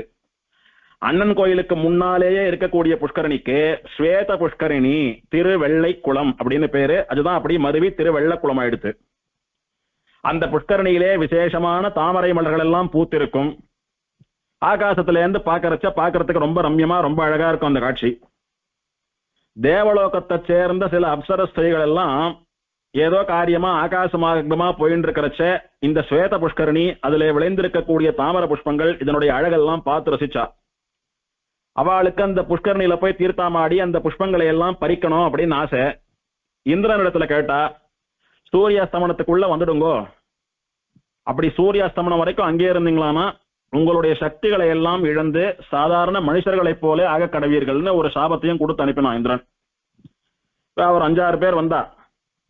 5-6 பேர்ல மத்தவாள்லாம் இந்திரனுடைய சாபத்துக்கு பயந்துண்டு எங்க நாம சாதாரண சக்தி வாய்ந்தவர்களா மனுஷாலா போயிட போறோமோ, நம்முடைய சக்தி போயிட போறதோன்னு பயந்துட்டு சூரியாஸ்தமனத்துக்கு முன்னாடியே அவ லோகம் போய் சேர்ந்துட்டா உஷாரா. ஒரே ஒரு பெண் மட்டும் இந்த புஷ்கரணியினுடைய குளிர்ச்சி அழகு, அந்த புஷ்பங்களினுடைய கவின்கவர் அழகு, அந்த கரையில சேவை சாதிக்கக்கூடிய பெருமாள் பிராட்டியினுடைய அழகு இதெல்லாம் பார்த்து மனசு மாதிரி இத்தனை நாள் அப்சர ஸ்திரீயா இருந்து என்ன பெரிய சந்தோஷத்தை கண்டுட்டோம், இந்த மாதிரி பெருமாள் பிராட்டிக்கு இந்த தீர்த்தத்துல தீர்த்தாமாடி இந்த புஷ்பங்களை எல்லாம் மாலையா தொடுத்து சமர்ப்பிச்சுண்டு பெருமாள் பிராட்டியினுடைய பக்தையா பாகவதையா காலந்தள்ளினால் என்ன, அதுக்கு நாம என்ன பண்ணணும், ஒண்ணும் பண்ண வேண்டாம், சூரியாஸ்தமனம் வரைக்கும் இங்க இருந்தாலே போறோம், தானா நமக்கு சக்திகள் எல்லாம் போயிடும், நாம ஒரு சாதாரண மனித பெண்ணா பாகவதையா பெருமாள் பிராட்டியை சேவிச்சுண்டு மோட்ச மார்க்கத்தை சிந்திக்கலாம்னு சொல்லக்கூடிய உத்தமமான எண்ணம் தோன்றியது. குமுதம் அப்படின்னா தாமரை. இந்த குமுத மலர்களோடு கூட அந்த நீரிலே விளையாடி கொண்டிருக்கிற பெண்ணை ஒருத்தர் பார்த்தார், ஒரு பாகவதோத்தமர் பார்த்தார். அவர் அந்த ஊர்ல எல்லாருக்கும் வைத்தியம் பண்ணக்கூடியவர், வைத்தியர். அவர் பார்த்தார், சாயங்காலம் புஷ்கரணியில தீர்த்தாமாடி அனுஷ்டானம் பண்றதுக்காக வந்தார். வந்து பார்த்தா இதுவரைக்கும் இந்த ஊர்ல பார்க்காத ஒரு புது பொண்ணு தேவலோக பெண் மாதிரி இருக்கா, புஷ்பங்களை எல்லாம் பறிச்சுட்டு இருக்கா, யாருன்னு கிட்ட போய் விசாரிக்கிறார். அம்மா நீ யாருன்னு தெரிஞ்சுக்கலாமான்னு கேட்கிறார். இப்படி சூரியாஸ்தமனம் ஆன பிறகும் இருட்டுல இருந்துட்டு இருக்கியே, யாருமா நீ, எங்க இருந்து வந்தே, உன்னை நான் பார்த்ததே இல்லையேன்னு விசாரிக்கவே நடந்த விஷயங்களை எல்லாம் சொல்றார். நான் பெருமாள் பிராட்டியை சேவிச்சுண்டு கைங்கரியம் பண்ணிட்டு இங்கே தங்கிடணும்ன்ற எண்ணத்துலதான் வேணும்னே அவளோட நான் போகாம இருந்தேன், என்னை எத்தனையோ வற்புறுத்தி கூட்டாவா, நான் வரமாட்டேன்னு தீர்க்கமா சொல்லிவிட்டேன். என் சக்திகள் எல்லாம் போனாலும் பரவாயில்ல, இந்த தீர்த்தத்தை இந்த பெருமாளை விட்டு நான் இங்க இருந்து போறதா இல்ல, இந்த பெருமாள் திருவடிகள்ல போய் சேரணும், நான் மோட்சம் போகணும்னு ஆசைப்படுறேன்னு சொன்னாவோ. இவர் குமுத மலர்களிடையே கண்டெடுத்தபடியினாலே குமுதவள்ளின்னு பெயர் சூட்டினாள் அந்த பெண்ணுக்கு. அத்தனை அழகி. இந்த கஷேத்திரத்துல சேவை சாதிக்கக்கூடிய அலர்மேல் மங்க தாயார் இருக்கா, பூவார் திருமகள்னு பேர் தாயாருக்கு. அந்த தாயாரை போல மகா அழகி. இந்த குமுதவள்ளி நாச்சியாருக்கு பூவார் திருமகள் நாச்சியார் சன்னதிக்கு முன்னால ஒரு மாடத்துல சன்னதி உண்டு இன்னைக்கும். சேவித்தா சாட்சாத் ஆண்டாள போல அத்தனாச்சரியமா வளைந்து நெளிந்த திருமேனியோடு கூட இந்த திருநறையூர் தாயார் வஞ்சலவள்ளி தாயாரை போலவே இருப்பா அந்த குமுதவள்ளி நாச்சியாரும். குமுத மலர்களிடையே கண்டெடுத்த பெண்ணானபடியினாலே குமுதவள்ளி நாச்சியார்னு பெயர் சூட்டி தானே தன் பெண்ணாக நினைத்து போஷித்துக் கொண்டு வந்தார் அந்த வைத்தியர். அவர் பெருமாள் பிராட்டியினுடைய பரமபக்தர். அப்பாவை போல பொண்ணும் கூட பெருமாள் பிராட்டிக்கு மலர் மாலைகள் புஷ்பங்களை எல்லாம் தொடுத்துண்டு ஒரு பெரியாழ்வாரா ஆண்டாளாட்டமா இருந்துட்டு வரா இந்த திவ்யதேச தலைவா. அவ ஆசைப்பட்டதெல்லாம் அந்த திவ்யதேச வாசம், அந்த புஷ்கரணி ஸ்தானம், அந்த பெருமாள் பிராட்டியினுடைய கைங்கரியம் சேவை, அதை நன்னா அனுபவிச்சுட்டு அப்படியே வாழ்ந்துட்டு வராங்க. ஒரு நாள் நீலன் தன்னுடைய குதிரை மேல அப்படியே இந்த திருவள்ளக்குளம் பக்கம் வந்த போது இந்த ஸ்வேத புஷ்கரணின்னு சொல்லக்கூடிய திருவள்ளக்குளத்துல ஒரு அழகான தேவதை போல ஒரு பொண்ணு புஷ்பங்களை பறிப்பதை பார்த்தார். பார்த்த உடனே தன் மனசை பறி கொடுத்துட்டார். கல்யாணம் பண்ணிண்டா இந்த பொண்ணு தான் கல்யாணம் பண்ணிப்பேன், வேற பொண்ணு எனக்கு வேண்டாம்னு தீர்மானிச்சுட்டார். உடனே அந்த பொண்ணு யாருன்னு விசாரித்தார். இந்த மாதிரி வைத்தியருடைய பெண் அப்படின்னு சொல்லவே வைத்தியர் இடத்துல போய் முறைப்படி பொண்ணு கேட்கலான்னு போனார். சுவாமி உங்க பொண்ணை பார்த்தேன், நான் அவளை கல்யாணம் பண்ணிக்கணும்னு ஆசைப்படுறேன், நீங்க தான் முறைப்படி எனக்கு அவளை கல்யாணம் பண்ணி கொடுக்கணும்னு முறைப்படி பிரார்த்திக்கிறார். அப்படியா, 1000 தான் என்னுடைய பொண்ணா இருந்தாலும் அவருடைய விருப்பத்தை தெரிஞ்சுக்காம நான் முடிவெடுக்கிறதுக்கு இல்ல, இருங்கோ அவளை கூட்டு கேட்கிறேன் அப்படின்னு அந்த வைத்தியர் என்ன பண்ணினார், குமுதவள்ளி நாச்சியாரை கூட்டு கேட்டார். அம்மா இவர் உன்னை கல்யாணம் பண்ணிக்கணும்னு ஆசைப்படுறார், நீ என்ன சொல்ற அப்படின்னு சொல்லவே, நான் அப்சர ஸ்திரீயாக இருந்தாலும் என் சக்திகள் எல்லாம் போய் நான் சாமானிய பெண்ணாக ஆயிடுவேன்னு தெரிஞ்சிருந்தாலும் கூட நான் இந்த க்ஷேத்திரத்திலேயே தங்கி போய் இங்கே முடங்கி கிடப்பது எதனால தெரியுமா? பெருமாள் பிராட்டி மேல இருக்கக்கூடிய கைங்கரிய ருச்சியினாலையும் காதல்னாலையும். அதனால மோட்ச மார்க்கத்தை சிந்திக்கக்கூடிய ஒரு பிரபன்னையாட்டமா இருந்துட்டு இருக்கிற பாகவதையான எனக்கு பஞ்சசம்ஸ்காரம் பண்ணிக்கொண்டு பாகவதாலுக்கு ததியாராதனம் முதலான கைங்கரியங்களை பண்ணக்கூடிய ஒரு ஸ்ரீ வைஷ்ணவ பாகவதோத்தமன் தான் வரனாக வர முடியும். நான் கல்யாணம் பண்ணிண்டா அப்படி ஒருத்தனை தான் பண்ணிப்பேன். உங்களை கல்யாணம் பண்ணிக்கிறத பத்தி எனக்கு ஒன்றும் விசாரம் இல்லை.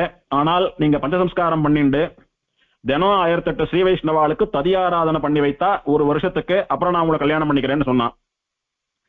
சரி, நான் அப்படியே பண்றேன், நீ சொன்ன நிபந்தனைய நான் நிறைவேற்றிட்டு வந்து முறைப்படி உங்க அப்பா கிட்ட பேசி உன்னை கல்யாணம் பண்ணிக்கிறேன்னு சொல்லிட்டு நீலன் அங்கிருந்து புறப்பட்டு போயிட்டார். புறப்பட்டு போனவர் நேர இந்த நாச்சியார் கோயில்னு சொல்லக்கூடியதான திருநறையூர் கஷேத்திரத்துக்கு வந்து நிக்கிறார். திருநறையூர் நம்பி எம்பெருமானுக்கு முன்னால வந்து அந்த எம்பெருமான தாளும் தடக்கையும் கூப்பி சாஷ்டாங்கமா சேவித்து பிரார்த்திக்கிறார். எம்பெருமானே, நான் தேவதைய போல ஒரு அழகான பொண்ணை பார்த்தேன், அவளை கல்யாணம் பண்ணிக்கணும்னு ஆசைப்பட்டேன். ஆனா அந்த பொண்ணோ நீ பஞ்சசம்ஸ்காரம் பண்ணிட்டு ஸ்ரீ வைஷ்ணவனாகி ஒரு நாளைக்கு 1008 ஸ்ரீ வைஷ்ணவாளுக்கு ததியாராதனை ஒரு வருஷத்துக்கு பண்ணி வைத்தாதான் நான் அவனை கல்யாணம் பண்ணிப்பேன்னு சொல்லிட்டா. ததியாராதனை வேணா கூட நான் பண்ணிடுவேன், நான் ஒரு குறுநில மன்னன், எனக்கு ராஜா செல்வம் இருக்கு, அதை கொண்டு நான் ததியாராதனம் எல்லாம் பண்ணிடுவேன், அது பிரச்சனை இல்லை. ஆனா நீ ஸ்ரீ வைஷ்ணவனா பஞ்சசம்ஸ்காரம் பண்ணின்ற ததியாராதனம் பண்ணணும்னு சொல்றா. நீ தான் எனக்கு பஞ்சசம்ஸ்காரத்தை பண்ணி வைக்க வேணும், நீ தான் என்ன ஸ்ரீ வைஷ்ணவனாக்கணும்னு சாஷ்டாங்கமா பிரார்த்திக்கிறார். உடனே இந்த எம்பெருமானும் உயர பிடித்துக் கொண்டிருந்த சங்க சக்கரங்களை தாழ இறக்கி திருமங்கை ஆழ்வாருக்கு சமாசிரயணம்னு சொல்லக்கூடிய சங்கு சக்கர பொறிகளை ஒற்றி அவரை ஸ்ரீ வைஷ்ணவர் ஆக்கிறார், பஞ்சசம்ஸ்காரம் பண்ணி வைக்கிறார். அவருக்கு பண்ணி வச்சுட்டு அவருக்கு பரகாலன் திருமங்கை ஆழ்வார் அப்படின்னு தாசநாமாவை சூட்டி, அந்த பெண்ணுடைய நிபந்தனைப்படி நான் உன்னை இப்போது பஞ்சசம்ஸ்காரம் பண்ணி வைத்து ஸ்ரீ வைஷ்ணவன் ஆக்கிட்டேன், இனி ததியாராதன கைங்கரியங்களை எல்லாம் பண்ணி நல்லபடியா அந்த பொண்ணை கல்யாணம் பண்ணிட்டு தம்பதி சமேதனா நீ கைங்கரியங்களை எல்லாம் பண்ணிட்டு மோட்சம் போறதுக்கு என்னுடைய அனுகிரகங்கள் அப்படின்னு சொல்லி திருநறையூர் நம்பி இவரை பரம பாகவதோத்தமர் ஆக்கினார் திருமங்கை ஆழ்வார். பீதகவாடை பிரான் பிரமகுருவாகி வந்துன்னு பெரியாழ்வார் சாதிக்கிறார். பெருமாளே தான் நமக்கு ஆச்சாரியனா வரான், நம்முடைய ஆச்சாரியால் எல்லாம் பெருமாளுடைய அனுப்பிரவேச அவதாரங்கள் அப்படின்னு. ஆனா இங்க சாட்சாத்தா பெருமாளே திருமங்கை ஆழ்வாருக்கு ஆச்சாரியன், அவரே சமாசிரயணம் பண்ணி வைக்கிறார். ஒரு பெருமாள் மந்திரோபதேசம் பண்றார், ஒரு பெருமாள் மந்திரத்தினுடைய அர்த்தத்தை காலக்ஷேபமா சொல்றார். இப்படி எல்லா சம்பந்தமும் திருமங்கை ஆழ்வாருக்கு பெருமாளுடைய நடக்கிறது. பிரதம ஆச்சாரியனான பிரதான ஆச்சாரியனான பெருமாளிடத்திலேயே அன்வயம் இருக்கு. இப்படியே பஞ்சசம்ஸ்காரம் பண்ணிட்டு பரம பாகவதோத்தமரா இவருடைய திருவாளி நாட்டுக்கு அருகே இருக்கக்கூடிய மங்கை மடம்னு சொல்லக்கூடியதான விதேசத்திலே ஒரு நாளைக்கு 1008 ஸ்ரீ வைஷ்ணவாளுக்கு விசேஷமான ததியாராதனையை பண்ணிக்கொண்டு அவர்களை உபச்சாரம் பண்ணிண்டு அவளுடைய ஸ்ரீபாத தீர்த்தம் எல்லாம் சேர்த்துண்டு அவ சாப்பிட்டதுக்கு அப்புறம் சேஷம் இருக்கக்கூடிய பிரசாதத்தை எல்லாம் சாப்பிட்டு பரம ஸ்ரீ வைஷ்ணவரா திருமங்கை ஆழ்வார் வாழ்ந்துட்டு வரார். இதை பார்த்த அந்த பெண் ரொம்ப சந்தோஷப்பட்டு வரா. என்னே இவருடைய பகவத் பக்தி பாகவத பக்தி அப்படின்னு இவர் மேல அவளுக்கும் ஆசை பிறக்கிறது. ஒரு வருஷம் கழிச்சு போய் அந்த வைத்தியர் இடத்துல உங்க பொண்ணு சொன்னபடி நான் பஞ்சசம்ஸ்காரம் பண்ணிட்டு ததியாராதனம் எல்லாம் பண்ணி ஒரு வருஷம் பூர்த்தி ஆயிடுத்து, உங்க பொண்ணை கல்யாணம் பண்ணி கொடுங்கன்னு கேட்டார். சரின்னு அவரும் பெண்ணுடைய அனுமதியை கேட்டா, எனக்கு ரொம்ப சந்தோஷம், எந்த பெருமாள் பிராட்டி திருவடியில வசிக்கணும்னு ஆசைப்பட்டு வந்தேனோ அந்த பெருமாள் பிராட்டி திருவடியிலேயே எங்க கல்யாணம் நடக்கணும்னு திருவள்ளக்குளத்தில் அண்ணன் கோயிலில் பூவார் திருமகள் நாச்சியார் திருவேங்கடமுடையான் இவா 2 பேர் சன்னதியில குமுதவள்ளி நாச்சியாருக்கும் கலியனுக்கும் கல்யாணம் ஆச்சு. அங்கே குமுதவள்ளி நாச்சியாரை கரம் பற்றி குமுதவள்ளி மணவாளனாக கலியன் ஆனார், கிரகஸ்தரானார். வளம் திகழும் குமுதவள்ளி மணவாளன் வாழியேன்னு கலியனுடைய வாழி திருநாமம். எங்க கலியனை சேவிச்சாலும் கலியனுக்கு வலது பக்கத்திலே குமுதவள்ளி நாச்சியார் நின்று கொண்டு சேவை சாதிக்கிறாள். இப்படி ஆழ்வார்கள்ல தம்பதி சமேதரா மனைவியோடு கூட சேவை சாதிக்கக்கூடிய ஒரே ஆழ்வார் திருமங்கை ஆழ்வார் தான். ஏன் அங்கு தாயாருக்கு விக்கிரகம் அப்படின்னா, இவர் ஆழ்வார் ஆவதற்கே, இவர் ஸ்ரீ வைஷ்ணவர் ஆவதற்கே, இவர் பாகவதோத்தமர் ஆவதற்கே அந்த நாச்சியார் தான் காரணமானபடினாலே அவளை முன்னிட்டு இவரை சேவிக்கணும்ன்றதுக்காக இவ மாத்திரம் தம்பதியா சேவை சாதிக்கிறா. இப்படி விசேஷமா இந்த பெண்ணை கல்யாணம் பண்ணிக்கிறதுக்காக அவளுடைய நிபந்தனையை ஏற்று ஒரு நாளைக்கு 1008 பேருக்கு ததியாராதனம் பண்ணிட்டு வந்தார். ஆனா இந்த பொண்ணு என்ன கல்யாணம் பண்ணிக்கிறதுக்காக இப்படி ஒரு பரீட்சை வச்சா ஒரு வருஷம் ஆயிடுத்து, இனிமேல்லாம் உங்களுக்கு யாருக்கும் சாதம் கிடையாது போங்கன்னு இவரும் சொல்ல முடியாது, மனசு வராது இவருக்கு. ஏன்னா எத்தனை ஸ்ரீ வைஷ்ணவா ஆழ்வார் ததியாராதனை பண்றாரு அப்படின்னு சமயத்துக்கு சாப்பிட வரான்னு தெரியும் இவருக்கு. இத்தனை திவதேசத்தின் பெருமான்கள் இருக்கா, எத்தனை க்ஷேத்திரங்கள் இருக்கு. அப்படி யாத்திரையா போறவாள்லாம் இங்க ஆழ்வார் பரம வைதிகாலான ஸ்ரீ வைஷ்ணவாலை கொண்டு ததியாராதனம் பண்ணி வைக்கிறார், இங்க சாப்பிடலான்னு வரா. அவள்லாம் பசியும் பட்னியுமா ஏமாற்றத்தோடு திரும்ப கூடாது, ஏதோ ஒரு வருஷம் பண்ணினாலாம் நிறுத்திட்டாலாம் அப்படின்னு அவள்லாம் மனசு கஷ்டப்படக்கூடாது. அதனால இந்த ததியாராதனத்தை வாழ்நாள் முழுக்க தொடரணும்னு ஆழ்வார் திருவுள்ளம் பத்தி ஒரு வருஷம் கழிந்தும் ததியாராதனம் பண்ணிட்டே இருக்கார். இருந்த செல்வத்தை எல்லாம் ததியாராதனத்திலேயே இழந்தார். சரி, என்ன பண்ணார், ராஜ்யத்துல இருக்கக்கூடிய கஜானாவில இருக்கக்கூடிய நிதியெல்லாம் கூட எடுத்து செலவு பண்ணினார். குறுநில மன்னர்னு சொல்றவா பெருநில மன்னன், அதாவது பல குறுநில மன்னர்களுக்கு சேர்த்து ஒரு பெருநில மன்னன் இருப்பான். அந்த மாதிரி திருமங்கை ஆழ்வார்னு சொல்லக்கூடிய குறுநில மன்னருக்கு சோழராஜா தான் பெரிய ராஜா. இவருக்கு உட்பட்ட ஆளி நாட்டில் வசூல் பண்ணக்கூடிய வரியெல்லாம் சில பாகத்தை வச்சுண்டு குறிப்பிட்ட ஒரு தொகையை பெரிய ராஜாவான சோழனுக்கு கட்டணும். அந்த மாதிரி சோழராஜாவுக்கு கட்டுவதற்காக வைத்திருந்த வரி பணத்தையும் கூட எடுத்து ததியாராதனம் பண்ணிட்டார். வரி கட்டல, ஒழுங்கா வரி கட்டிட்டு வந்தார். வரி கட்டுறது நின்று போச்சு. என்ன வசூல் பண்ற பணத்தை எல்லாம் வைத்து ஸ்ரீ வைஷ்ணவ ததியாராதனம் ஆயின்னு இருக்கு. இப்படி 3 மாசம் ஆச்சு, 6 மாசம் ஆச்சு, 1 வருஷம் ஆச்சு, வரி வந்து சேர்ந்த பாடில்ல. சோழன் பாக்குறான் யாரெல்லாம் வரி பாக்கின்னா இந்த நீலன்னு சொல்லக்கூடிய திருவாளி நாட்டினுடைய குறுநில மன்னர் சரியா வரி கட்டுறதில்ல, வருஷ கணக்கில் ஆறுது. ராஜ்யம் எல்லாம் ஒழுங்கா நடக்கிறதா, அதெல்லாம் நன்னா நடக்கிறது. விளைச்சல்லாம் எப்படி இருக்கு, அமோகமா இருக்கு, ஒரு குறையும் இல்லை. எதனால வரி கட்டல அப்படின்னா, நாங்க போய் கேட்ட போது ஸ்ரீ வைஷ்ணவ ததியாராதனைக்கு பணம் போறலன்னு அந்த செலவுக்கு எடுத்துட்டேன்னு சொல்றார். எங்களுக்கு என்னமோ நம்பிக்கை இல்லை, அவர் ஒன்றும் அப்படிப்பட்டவரெல்லாம் கிடையாது, ஏதோ அந்த பொண்ணை கல்யாணம் பண்ணிக்கிறதுக்காக பண்ணார், அதை வேணா நம்புறோம். மற்றபடி கண்டதே காட்சி கொண்டதே கோலம்னு வாழ்ந்துட்டு வந்தவர் தான். வரி பணத்தை எடுத்து ததியாராதனம் பண்ணக்கூடிய அளவுக்கெல்லாம் அவர் பாகவதர் இல்லை. அப்படி இப்படின்னு ஆழ்வார் பேர்ல நாக்கல நரம்பு இல்லாம ராஜாவின் இடத்துல வந்து பழி சொன்னான் அந்த தூத கால்லாம் சேவகால்லாம். உடனே இந்த சோழன் என்ன தீர்மானம் பண்ணினா, வரி பணத்தை கொடுக்கறதுக்கு மனசு இல்லாம இவரே அந்த பணத்தை எல்லாம் சாகா பண்ணிட்டு இந்த மாதிரி ஒரு பொய் காரணத்தை சொல்றார், இது வேலைக்காகாது, இவரை சிறையில் அடைத்தாதான், இவரை ஜெயில போட்டாதான் உண்மை வரும், பழையபடி வந்து ஒழுங்கா வரி கட்ட ஆரம்பிப்பார் அப்படின்னு சொல்லி ஒரு ஆணையை பிறப்பிக்கிறான். பொய் சொல்லி ஏமாத்தி வரி ஏய்த்த குற்றத்திற்காக அவரை சிறையில் அடையுங்கள் அப்படின்னு சொல்லவே இவெல்லாம் என்ன பண்றா, திருமங்கை ஆழ்வார சிறையில் அடைக்கணும்ன்றதுக்காக பிடிக்கிறதுக்கு போறா.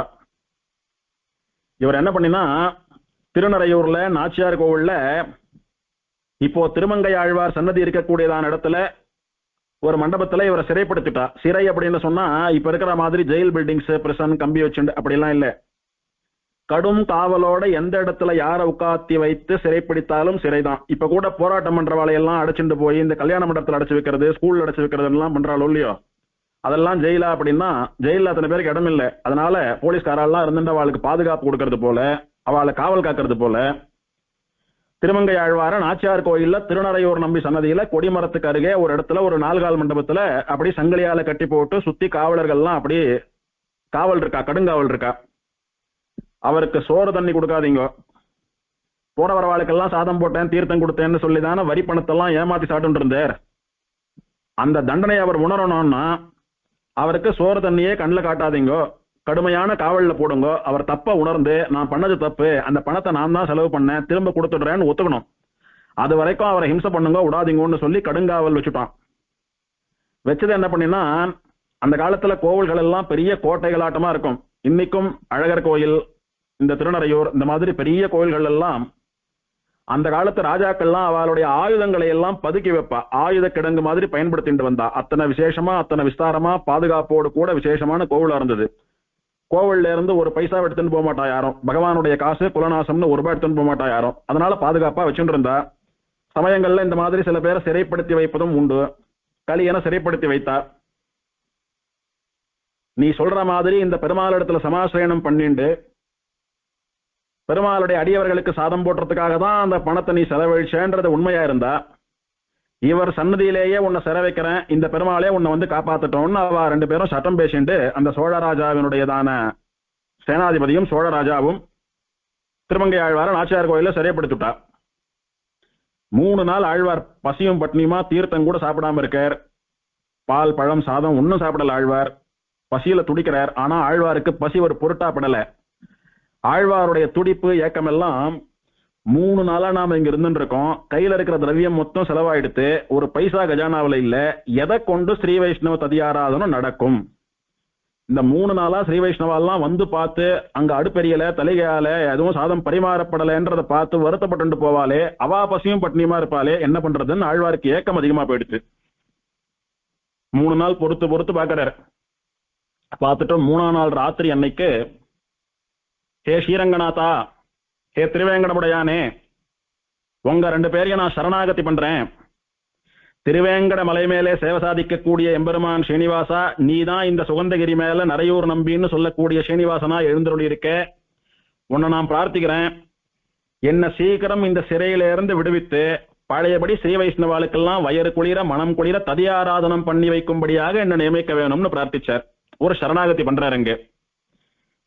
உடனே ஸ்ரீரங்கநாதனும் திருவேங்கடமுடையானுமான இந்த திருநறையூர் நம்பி பக்கத்துல வஞ்சுலவள்ளி தாயார் இடத்துல சொல்றார், வஞ்சுலவள்ளி, உன்னுடைய குழந்தை, உன்னுடைய பக்தன், நம்முடைய பல குழந்தைகளுக்கு வயிறார அன்னமிட்டு அவர்களுடைய பசியை போக்கியவன் ததியாராதன சக்கரவர்த்தி இந்த திருமங்கை வண்ணன். என்னிடத்துல சமாசிரயணம் பண்ணி கொண்ட என்னுடைய சிஷ்யன் வேற. இப்படி 3 நாள் சோறு தண்ணி இல்லாம பசியும் பட்னியுமா சிறைப்பட்டிருக்கிற போது நாம மாத்திரம் வேளா வேலைக்கு திருவாராதனம் கண்டபடி சாட்டு இருக்கோமே, இது சரியா? நானாவது தந்தை, கொஞ்சம் மிடுக்கோட இருக்கிறவன், நீ தாயாச்சே, இலகின மனம் படைத்தவளாச்சே, உன் பிள்ளை சாப்பிடாம இருக்கிறச்ச நீ இப்படி பார்த்துட்டு இருக்கலாமா? போ, உடனே உன் குழந்தைக்கு பசியாற்றுன்னு சொல்லி வஞ்சலவள்ளி தாயார் இடத்துல பெருமாள் சொல்றார். தாயாரானவள் தாங்க அம்சம் பண்ணின பிரசாதங்கள், சக்கர பொங்கல், தத்தியோன்னம், பழம், பால் முதலான பிரசாதங்களை எல்லாம் கொண்டாந்து களியன் இடத்துல கொடுக்கிறா. நான் தான் வஞ்சலவள்ளி தாயார், பெருமாள் கொடுத்து அனுப்பினார். 3 நாளா பசியும் பட்னியுமா இருக்க, தீர்த்தம் கூட சாப்பிடல, இந்த பிரசாதத்தை எல்லாம் முதல்ல சாப்பிடு, ரொம்ப அசக்தனா இருக்க அப்படின்னு தாயார் கொடுக்கிறா. ஒரே ஒரு வார்த்தை சொன்னார், மகான்களான ஸ்ரீ வைஷ்ணவர்களுக்கு ததியாராதனம் நின்று போய்விட்டதுன்னு தான் நான் இங்க அப்படி புகஞ்சுட்டு இருக்கனே ஒழிய எனக்கு பசியாரணுன்ற எண்ணம் எனக்கு துளியும் கிடையாது. பல ஸ்ரீ வைஷ்ணவா தொடர்ந்து பல காலமா என்னாலே ஆராதிக்கப்பட்டு வந்தவர்கள் இப்ப நான் சாதம் போடக்கூடிய இடத்துக்கு நம்பி வந்து ஏமாந்து போயிட்டு இருப்பாங்க. அவர்கள் பசியில நன்னா சாப்பிடணும்னு ஆசைப்பட்டு வந்து சாப்பிட முடியாம வயிறு எரிஞ்சுட்டு போறா. அப்படி இருக்கிறச்ச நான் மட்டும் உங்களுடைய பாழும் பழமும் தொத்தியோன்னமும் சக்கர பொங்கலும் சாப்பிட்டு சந்தோஷமா இருக்கலாமா? இங்கே பெருமாளுடைய பிரசாதமே ஆனாலும் பாகவதாம் செய்யாத போது நான் சாப்பிட மாட்டேன், எனக்கு வேண்டான்னு விட்டார் இவர். தாயார் அப்படியே வாடின முகத்தோடு பெருமாள் கிட்ட போய் சொன்னான், எதையுமே சாப்பிடல, பாகவத ததியாராதனத்தை தொடர்ந்து நடத்தாம நான் சாப்பிட மாட்டேன், அவா வயிறறிஞ்சுட்டு பசியில இருக்கிறச்ச எனக்கு என்ன சாதம்னு சொல்லி மறுத்துட்டார். பரம பாகவத நிஷ்டரா இருக்கார் இவர் அப்படின்னு தாயார் சொன்னான். இந்த 3 நாள் சாப்பிடல, மனசு வேற கஷ்டம், இந்த சோர்வுல அப்படியே அடிச்சு போட்ட மாதிரி கண்ணு இழுத்தும் போயிட்டு தாழ்வார்க்கு லேசா தூக்கம். தன்னா சாப்பிட்டு தூங்கக்கூடிய தூக்கம் இல்ல, வழியில தன்னை மறந்து தூங்கக்கூடிய தூக்கம் இது. ஆழ்வார் அப்படி தூங்கி போயிட்டார். ஸ்வப்னத்துல திருநறையூர் நம்பி ஆழ்வாருக்கு பேசுறான், வார்த்தை கொடுக்குறான். திருமங்கை ஆழ்வாரே, நீங்க என்ன சரணாகதி பண்ணது என் காதல ஊழ்ந்தது, கவலைப்படாதங்கோ. கூடிய சீக்கிரம் உங்களுடைய சங்கல்பப்படி பாகவத ததியாராதனத்தை திரும்பவும் நடத்தி வைத்து அந்த பாகவதால் உண்ட பிறகு உம்மையும் வயிறார உண்ணச் செய்கிறேன் அப்படின்னு பெருமாள் சங்கல்பம் பண்ணிண்டு இங்க இருந்து நம்முடைய காஞ்சிபுரத்திற்கு வாரும். வேகவதி நதியின் கரையிலே பெரும் தனம் புதையல் ஒன்று வைத்திருக்கிறேன், அதை எடுத்து சோழராஜாவுக்கு கட்ட வேண்டிய கப்பத்தை எல்லாம் கட்டிட்டோ கடன் அடைச்சிட்டோ சிறையிலிருந்து வெளியேறி போய் பழையபடி திருவாராதனம் பண்ணுங்கள் அப்படின்னு பெருமாள் நியமிக்கிறார். திடீர்னு நடுராத்திரியில திருமங்கை ஆழ்வார் அப்படி சந்தோஷமா கண் வீழ்ச்சுட்டார். பெருமாள் பிராட்டியை கை கூப்பினார். கூப்பிட்டு இந்த காவல்காரால் இடத்துல சொன்னார், இந்த எம்பெருமான் திருநறையூர் நம்பி ரொம்ப சக்தி வாய்ந்த தெய்வம், இவர் தான் எனக்கு சமாசிரயணம் பண்ணி வைத்தார். இந்த பெருமாள் என் கனவுல வந்து சொல்லியிருக்கார், காஞ்சிபுரத்துக்கு வந்தா வேகவதி நதிக்கரையில பெரும் புதையல் வைத்திருக்கிறேன், அதை கொண்டு நீ கப்பம் கட்டிட்டு மீந்த பணத்தை கொண்டு ததியாராதனம் பண்ணிக்கோன்னு பெருமாள் சொல்லியிருக்கார். பெருமாளுடைய வாக்கு சத்திய வாக்கு. இப்போதே காஞ்சிபுரத்துக்கு போனா அந்த செல்வத்தை எடுத்து உங்களுடைய கடனை எல்லாம் அடைச்சுடுறேன் அப்படின்னு திருமங்கை ஆழ்வார் சொல்ற. அவ வரி பணத்தை எல்லாம் ஏமாத்தி சாப்பிட்டுட்டு ததியாராதனம்னு கதை சொல்லிட்டு இருந்தார். இப்ப ஜெயில இருந்து தப்பிக்கிறதுக்கு புதுசா ஒரு கதை சொல்றார். இங்க இருந்து காஞ்சிபுரத்துக்கு போற வழியில தப்பிச்சு போலான்னு பாக்குறாரு அப்படின்னு தப்பா நினைச்சுட்டா. அப்படியெல்லாம் நான் பண்ண மாட்டேன், நான் தப்பிச்சு போனோம்னா இந்த 3 நாள்ல எப்ப வேணாலும் தப்பிச்சிருக்கலாம், அதெல்லாம் நான் பண்ண மாட்டேன். நீங்க உங்க ராஜா கிட்ட போய் நான் சொன்ன விஷயத்த சொல்லி அவர் அனுமதி கொடுத்தாலே என்ன காஞ்சிபுரத்துக்கு அழிச்சுட்டு போங்க, நல்லபடியா நான் வந்து என்னுடைய வாக்கை நிறைவேற்றுவேன்னு சொன்னார். இத்தனை தைரியமா சொல்றாருன்னு ராஜா கிட்ட போய் ஒரு வார்த்தை கேட்டா சோழராஜாவும் சரி அப்படியே ஆறுது, என்னதான் நடக்கிறதுன்னு பார்க்கலாம், போயிட்டு வாங்க ஒன்னா. திருமங்கை ஆழ்வார் அப்படி குதிரை மேல ஏற்றிண்டு இந்த வீரர்கள் எல்லாம் அப்படி காஞ்சிபுரத்தை நோக்கி போறா. அங்க வேகவதி நதிக்கரையில ஆழ்வார் முதல்ல தேடுறார், எதுவும் கிடைக்கல. அப்புறம் அழற்சியில அங்க அப்படி படுத்துன்னு தூங்கி போயிடுறாரு வேகவதி கரையில. சப்பனத்துல தேவபெருமாள் வந்து அப்படியே நான் ஒரு இடத்த சொல்றேன், அந்த இடத்துல தோண்டி பாத்தீங்களான்னா புதையல் இருக்கும்னு சப்பனத்துல நியமிக்கவே விழித்தெழுந்து வீரர்களை எல்லாம் அழிச்சுட்டு போய் அந்த இடத்துல தோண்டி பார்த்தா ஒரு பெரும் புதையல், அதுல நிறைய ஸ்வர்ண காசுகளா இருந்தது. அதை கொண்டு சோழராஜாவுக்குரிய கடன் அடைச்சுட்டார். சரி, உங்களுக்கு தர வேண்டிய கடனை நான் கொடுத்துட்டேன், இனிமேல் வரியெல்லாம் ஒழுங்கா கட்டிவிடுறேன், என்ன ரிலீஸ் பண்ணுங்க, நான் போய் ததியாராதனம் பண்ணணும்னு சொல்றார் ஆழ்வார். இவா சரி விட்டுடலான்னு பாக்குறச்ச இவர் வரி கட்டாம பாக்கி இருக்கிற பணத்தை எல்லாம் இந்த புதையலா கொடுத்துட்டார், சொர்ண காசா கொடுத்துட்டார். ஆனா ததியாராதனம் பண்றதுக்கு வருமானம் இல்லாத போது சோழராஜாவினுடைய கஜானால இருந்து பல நெல் மூட்டைகளை கடனா வாங்கினார். ஸ்ரீ வைஷ்ணவா ததியாராதனம் பண்றதுக்கு சாதம் வடிச்சு போடுறதுக்கு நெல் மூட்டை எல்லாம் இல்ல, இருந்ததெல்லாம் செலவாயிடுத்து. நீங்க நிறைய நெல் மூட்டைகளை கடனா கொடுங்க, நான் திரும்ப அதையும் கட்டுவிடுறேன் வட்டியோடன் கூட நிறைய நெல் மூட்டை எல்லாம் வாங்கிட்டு வந்தார். அந்த நெல் மூட்டை எல்லாம் பாக்கி இருக்கே, அதெல்லாம் திரும்ப ஒப்படைக்கலையே, அதையும் ஒப்படைச்சாதான் விடுவோம். அங்க போய் கட்ட வேண்டிய கடனுக்கு வரிக்காக அந்த புதையல் அப்படியே கொடுத்துட்டாரு. இப்போ நெல் மூட்டையை கேட்டா என்ன பண்ணுவார் ஆழ்வார்? திரும்பவும் அங்கே இருந்து தேவப்பெருமாளை மானசீகமா சரணாகதி பண்ணார். எம்பெருமானே தேவாதிராஜா நீதான் காப்பாற்றணும் இப்போ ஒன்று சரணாகதி பண்ணவே எம்பெருமான் ஆழ்வாருக்கு புத்தி பிரதானம் பண்றான். வேகவதி நதியினுடைய மணலை அப்படியே 2 கையால குவித்து வைங்கோ, அது ஒரு நெல் மலை போல உயர்ந்துட்டே இருக்கும், எவ்வளவு வேணுமோ அவன் அளந்து எடுத்துக்கிட்டோம், மீதி நெல்லை கொண்டு நீர் போய் ததியாராதனம் பண்ணோன்னு பெருமாள் நியமிக்கிறார். சரின்னு பெருமாள் இப்படி சொல்லியிருக்கார். ஒரு நிமிஷம் இருங்கோ, நான் இந்த மண்ணை எல்லாம் குவிக்கிறேன். ஆழ்வார் மண்ணை எல்லாம் குவிக்க ஆரம்பிக்கிறார். எல்லாம் பரிகாசம் பண்ற ஆழ்வாரை பார்த்து. ஆத்தங்கரையில இருக்கிற மண்ணு போய் நெல்லா மாறுறதாவது, அதை கொண்டு சாதம் பண்ணி சாப்பிடுறதாவது இவர் ஏமாத்த பாக்குறார். எப்படியோ இவர் சொன்னார், உண்மையோ பொய்யோ, முதல்ல தேடினார் கிடைக்கல, அப்புறமா ஒரு இடத்துல தேடினார், தங்க குடம் கிடைச்சுடுத்து, புதையில ஒப்படைச்சுட்டார், தப்பிச்சுட்டார். இப்போ திரும்பவும் பொய் சொல்லலான்னு பாக்குறார். அப்படி எப்படின்னு அவ பரிகாசம் பண்ணினான். இதுக்குள்ள இந்த விஷயத்தை அந்த சோழ ராஜாவுக்கு தெரியப்படுத்தினா தூதாள்லாம். இந்த மாதிரி நிஜமாவே அவர் சொன்ன இடத்துல புதையல் இருந்தது, கடன் எல்லாம் ஒப்படைச்சுட்டார், அவரை விடுவிக்கலாமான்னு கேட்ட போதுதான் கணக்குல பார்த்துட்டு அரண்மனையில இருந்து நிறைய நெல் மூட்டையை வாங்கிட்டு போயிருக்கார், அதெல்லாம் திரும்ப ஒப்படைச்சா அவரை விட்டுடலான்னு சொல்லிட்டு அந்த தகவல் சொல்ல போன தூதாலோடு கூட ராஜா சோழ ராஜா பெரிய ராஜாவா வந்தான் காஞ்சிபுரத்துக்கு. வந்த போது ஆழ்வார் இங்க இப்படி ஒரு அற்புதத்தை நடத்தின்னு இருக்கார். வேகவதி நதிக்கரையில் இருக்கக்கூடிய மண்ணை எல்லாம் தன் கையால குவித்தார், ஒரு மலை போல் ஆக்கினார். தேவப்பெருமாளை நினைச்சுட்டு அது அப்படியே 2 கையால தொட்டார் ஆழ்வார். ஆழ்வாருடைய கரஸ்பர்ஷம் ஆனா விட்டு தேவப்பெருமாள் பெருந்தேவி தாயாருடைய அனுகிரகத்தினாலே குவித்து வைத்திருக்கக்கூடிய மணல் துகள்கள் எல்லாம் நெல்மணிகளா மாறித்து, விசேஷமான நெல்மணிகளா மாறித்து. வேணுன்ற நெல்லை அளந்து எடுத்துக்கோங்க, மீதி அப்படியே வச்சுடுங்கோ, நான் ஸ்ரீ வைஷ்ணவ ததியாராதனத்துக்கு பயன்படுத்திக்கிறேன், வெறும் சாதமும் மோருமான வைஷ்ணவாளுக்கு முதல்ல நான் போட்டு ததியாராதனையை திரும்ப ஆரம்பிக்கிறேன்னு ஆழ்வார். இவ அளக்க ஆரம்பித்தா, அளந்து கொட்டின்னு இருக்கா, மூட்டை மூட்டையா தைச்சுட்டு இருக்கா, பல மூட்டை ஆயின்னு இருக்கு, இன்னும் நெல்லு குறையவே இல்லை. அங்க இருந்து அக்ஷய பாத்திரம் மாட்டமா வந்துட்டு இருக்கு. இந்த சோழ ராஜா இருக்கானே வந்தவன் அப்படி கண் கலங்கி போனான், கதி கலங்கி போனான். இப்பேற்பட்ட மகானுபாவரை சந்தேகப்பட்டு சிறையில் அடைத்தோமே, இப்பேற்பட்ட அவதார புருஷரை தீர்த்தம் கூட சாப்பிடாம பசியும் பட்னியுமா வருத்தினோமே, வாட்டினோமே, இவருடைய சத்தியவாக்களை நம்பிக்கை இல்லாம இவரை ஜெயில் கைதி மாதிரி அழிச்சுட்டு வந்தோமே, இவரை எத்தனையோ அவமானம் பரிபவம் எல்லாம் பண்ணினோமே, இந்த மகானுபாவர் நம்மளை பொறுத்தருள வேண்டும், இவர் நம்மளை மன்னிக்கலைன்னா பெருமாளே நம்மளை மன்னிக்க மாட்டார் அப்படின்னு அந்த ராஜாவானவன் சாஷ்டாங்கமா வேகவதி நதிக்கரையிலே திருமங்கை ஆழ்வார் திருவடியில விழுந்து மன்னிப்பு கேட்கிறான் ஆழ்வார் இடத்துல. அதெல்லாம் போட்டோம், எனக்கு அதெல்லாம் கோபம் இல்லை, நல்லபடியா நான் பழையபடி ததியாராதனத்தை தொடரணும், அதுக்காக நான் புறப்படுறேன் அப்படின்னாரு திருமங்கை ஆழ்வார். இத்தனை பரிபவம் பண்ணி இம்சை பண்ணினவால கூட கோச்சுக்கல அவர், அவ மேல பாஞ்சுண்டு சண்டை போடல, அடிக்கல, ஒண்ணும் பண்ணல. அப்போ இத்தனை காலத்தும் ததியாராதனத்தினுடைய மேன்மை தெரிஞ்சுட்டு விடாம அதை தொடரணும்னு நினைக்கிறாரு இந்த சுவாமி, இவரிடத்துல அபச்சாரப்பட்டோம்னு வெட்கி தலை குனிந்து அந்த ராஜா என்ன பண்ணினா, தேவப்பெருமாள் காட்டி கொடுத்த அந்த தங்க புதையல் இருக்கே, அந்த பானை நிறைய இருக்கக்கூடியதான சொர்ண காசுகள் என்ன, இவா மூட்டை மூட்டையா கட்டி தைச்சுண்ட நெல் மூட்டைகள் என்ன, எல்லாத்தையும் ஆழ்வார் திருவடியில கொண்டாந்து சமர்ப்பிச்சுட்டு, சுவாமி இனிமேல் உங்க நாட்டில இருந்து நீங்க வரியேல செலுத்த வேண்டாம், நீங்க விசேஷமா ததியாராதனை பண்ணுங்க, நீங்க கட்ட வேண்டிய வரியெல்லாம் இந்த பானையில இருக்கக்கூடிய சொர்ண காசா கொடுத்தீங்க, அதெல்லாம் திரும்ப சமர்ப்பிச்சுடுறேன், அதெல்லாம் ஸ்ரீ வைஷ்ணவ ததியாராதனத்துக்கே வச்சுக்கோங்க, இந்த நெல்மணிகளை எல்லாம் நீங்களே எடுத்துட்டு போய் ஸ்ரீ வைஷ்ணவாளுக்கு சாதம் பண்ணி போடுங்க, இனி ததியாராதனம் நிக்கவே கூடாது, தொடர்ந்து நடக்கணும், ததியாராதனத்துக்கு என்ன சப்போர்ட் வேணும்னாலும் அரண்மனையில இருந்து நான் பண்றேன் அப்படின்னு விழுந்து சேவித்து ஆழ்வாருக்கு வாக்கு கொடுத்து எல்லாத்தையும் வண்டியில ஏற்றி ஆழ்வாருடைய தேசமான திருவாளி நகருக்கும் மங்கமடத்துக்கும் அனுப்பினான் ராஜா. அப்படி பசி நேரத்துல ஆழ்வாருக்கு சாதம் கொண்டு கொடுத்து ஆழ்வாரை தேத்தி புதையில் இருக்கக்கூடிய இடத்தை காட்டி கொடுத்து ஆழ்வாருடைய பெருமையை பக்தியை லோகத்துக்கு தெரியப்படுத்தி ஆழ்வார் மேல போடப்பட்டிருந்த வீண் பழியை நீக்கி ததியாராதனத்துக்கு தேவையான செல்வத்தை, நிரவதிக்கமான செல்வத்தை கொடுத்து மீண்டும் ததியாராதனம் நிற்காமல் தொடர்ந்து நடக்கும்படியாக அனுகிரகித்தவர்கள் இந்த திருநறையூர் நம்பியும் மஞ்சுளவள்ளி தாயாரும்.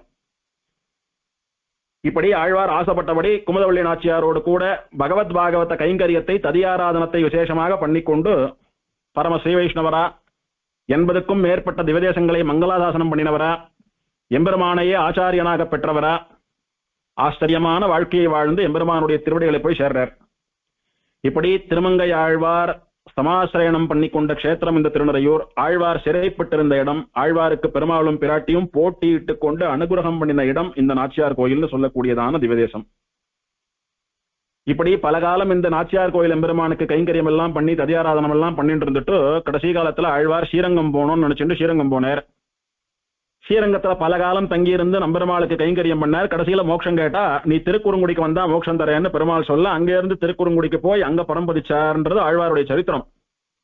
ஆனா ஆழ்வார் பல காலம் கொள்ளிடக்கரையிலே திருமாளிகையை ஏற்படுத்தி கொண்டு திருமங்க மன்னன் திருமாளிகைன்னு சொல்லக்கூடிய தற்போது இருக்கக்கூடிய தசாவதார சன்னதியிலே தங்கியிருந்து ஸ்ரீரங்கநாதனுக்கு மண்டபம் என்ன, கோபுரம் என்ன, மதில்கள் என்ன, பல கைங்கரியங்களை பண்ணினார். அங்க இருக்கிறச்சதான் எம்பெருமானுக்கு விசேஷமா திருநெடுந்தாண்டகத்தையும் பாடினார் ஆழ்வார். அப்போ விசேஷமா பெரிய பெருமாள் ஸ்ரீரங்கநாதன் ஆழ்வார் இடத்துல ஒரு வார்த்தை ஆசைப்பட்டு கேட்கிறான். ஆழ்வாரே கலியன், நீங்க விசேஷமா திருநறையூர் நம்பிக்கு மடல் பாடினீங்களே, என்ன ஆச்சரியமான பிரபந்தம். அப்படியே கம்பீரமான உங்களுடைய திருமிடற்ற ஓசை, சிம்மத்தை போன்ற உங்களுடைய கம்பீரியமான காந்த குரலினாலே அந்த மடல் சேவிக்கிற அழகுல அப்படியே என்னுடைய ஹிருதயம் கரைஞ்சு போறது. நீரா வந்து பக்கத்துல நின்றுண்டு ஆச்சரியமா மடல் சேவிக்க ஆரம்பித்தீரானா என் மனசெல்லாம் அப்படியே உருகிறது. என்ன பார்த்தா உங்களுக்கு எல்லாம் உடம்பு உருகிறதுன்னு சொன்னீங்களே, உடல் எனக்கு உருகுமாலோ என் செய்கேன் உலகத்தீரேன்னு. ஆனா கலியனே, உங்களுடைய மடலை கேட்ட மாத்திரத்துல என்னுடைய மனசு நீர்பண்டமாட்டமா உருகி போறது. நமக்கும் ஒரு மடல் பாடக்கூடாதா அப்படின்னு ஸ்ரீரங்கநாதன் ஆழ்வார கேட்கிறான். தன் ஆச்சாரியனும் ஆபத்திலிருந்து தன்னை விடுவித்தவனுமான திருநறையூர் நம்பி விஷயமா 100க்கும் மேற்பட்ட பாசுரங்களை பாடினார் திருமங்கை ஆழ்வார்.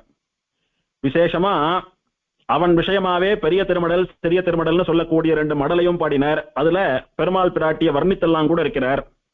அதனால இது இந்த எம்பெருமானுக்குத்தான் அப்படின்னு பல ஸ்ருதியில் ஆழ்வார் சொல்லலைன்னாலும் பூர்வாச்சாரியர்களான மகான்களுடைய திருவுள்ளம் சிறிய திருமடல் பெரிய திருமடல் 2ம் திருநறையூர் நம்பி விஷயமா தான் அப்படின்னு நிர்வாகம். அத பெரிய பெருமாள் ஸ்ரீரங்கநாதனும் ஏத்துட்டான். திருநறையூர் நம்பி ஸ்ரீனிவாசனுக்கு மடல் பாடினீரே, அப்படி ஒரு ஆச்சரியமான மடல் எனக்கும் பாடக்கூடாதோ, பாடினால் அமையாதோ அப்படின்னு கேட்கிறார். அதுக்கு திருமங்கை ஆழ்வார் சொல்றார், கை கட்டி வாய் புதைத்து பணிவா பெருமாள் முன்னால பவ்யமா ஒரு வார்த்தை சொல்றார் திருமங்கை ஆழ்வார். நாயந்தே நாயந்தே, மடல் அங்கே மதில் இங்கே அப்படின்னு. அப்படின்னா அங்க 2 மடல் பாடி கைங்கரியம் பண்ணினேன் திருநறையூர் நம்பிக்கை. ஆனா மதில் எல்லாம் கட்டல. இங்க ஸ்ரீரங்கநாதனான தேவர் இருக்கு, நான் மதில் கட்டி இருக்கேன், மதில் கைங்கரியம் பண்ணியிருக்கேன். அங்க மடல் கைங்கரியம் ஆகட்டும், இங்க மதில் கைங்கரியம் ஆகட்டும். ஆகையினாலே மடல் அங்கே மதில் இங்கே அப்படின்னு சொன்னார். அதை ஸ்ரீரங்கநாதனும் ரசித்தார் அப்படின்னு சொல்லுவா. இதே ஸ்ரீரங்கநாதன் தான் அங்க திருநறையூர் நம்பியா இருக்கார், அதே நம்பிதான் இங்க ஸ்ரீரங்கநாதனா இருக்கார்.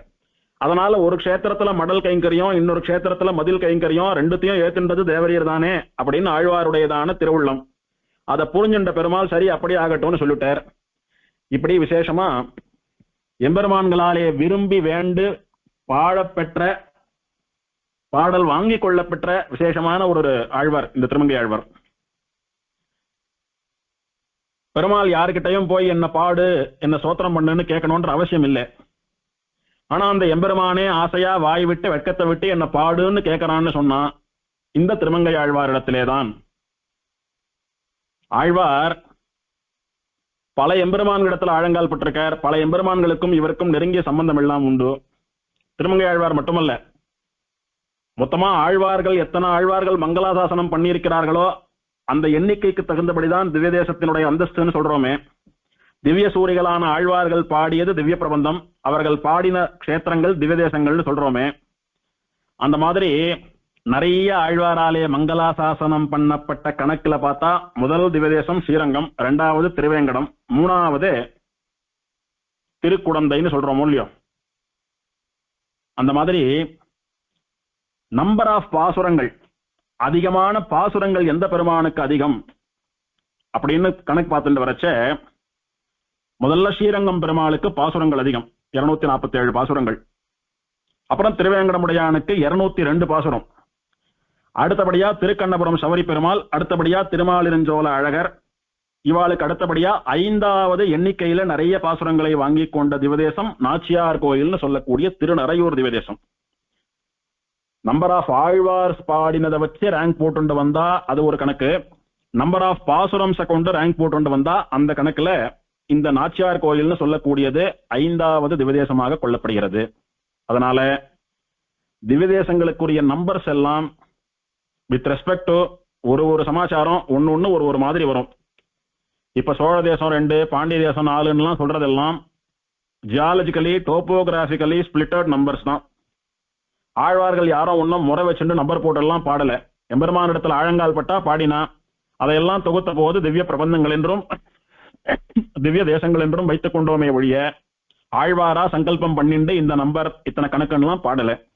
ஆனா திவ்ய தேசங்கள் 108ன்றது பல புராணங்களிலே எம்பெருமான் வாக்காலேயே சொல்லப்பட்டது. அதனால மொத்தம் 108 தான் அப்படின்றதுல ஒரு சந்தேகம் இல்லை. எம்பெருமான் வாக்கு புராண வாக்கு. அது ஆழ்வாருடைய பாசுரங்களை தனி உபன்யாசமாக அனுபவிக்கணும். அதுக்கு முன்னால பிள்ளை பெருமாள் ஐயங்காருடையதான பாடல் செய்ய சடையோன் திசைமுகத்தோன் வானவர்கோன் ஐயம் அறுத்து எண்ணம் அறியாரே துய்ய மருணரையூர் வன்துழாய் மாயோன் செவ்வாயோன் திருநறையூர் நின்றான் செயல். இந்த திருநறையூர்ல நின்று சேவை சாதிக்கிற ஸ்ரீனிவாச பெருமாள் திருநறையூர் நம்பி இருக்காரு. அவர் எப்பேற்பட்டவர் தெரியுமா? அப்படியே கமகமான நல்ல நறுமணம் வாசனை வீசக்கூடிய சுகந்தகிரி மலை மேல நின்று இருக்கிறவர்.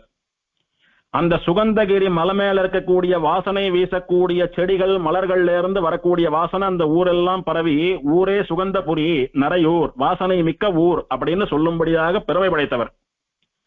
ஆச்சரியமா திருமேனி முழுக்க வாசனை வீசக்கூடிய திருத்துழாய் மாலையை தரித்தவர். உடம்பெல்லாம் திருத்துழாய் மனம் பெருமாளுக்கு வீசுறது. மாயோன் நிறைய ஆச்சரியமான சேஷ்டிதங்களை பண்ணக்கூடியவர். அடியவர்களுக்கு நிறைய அற்புதங்களை எல்லாம் பண்ணக்கூடியவர்.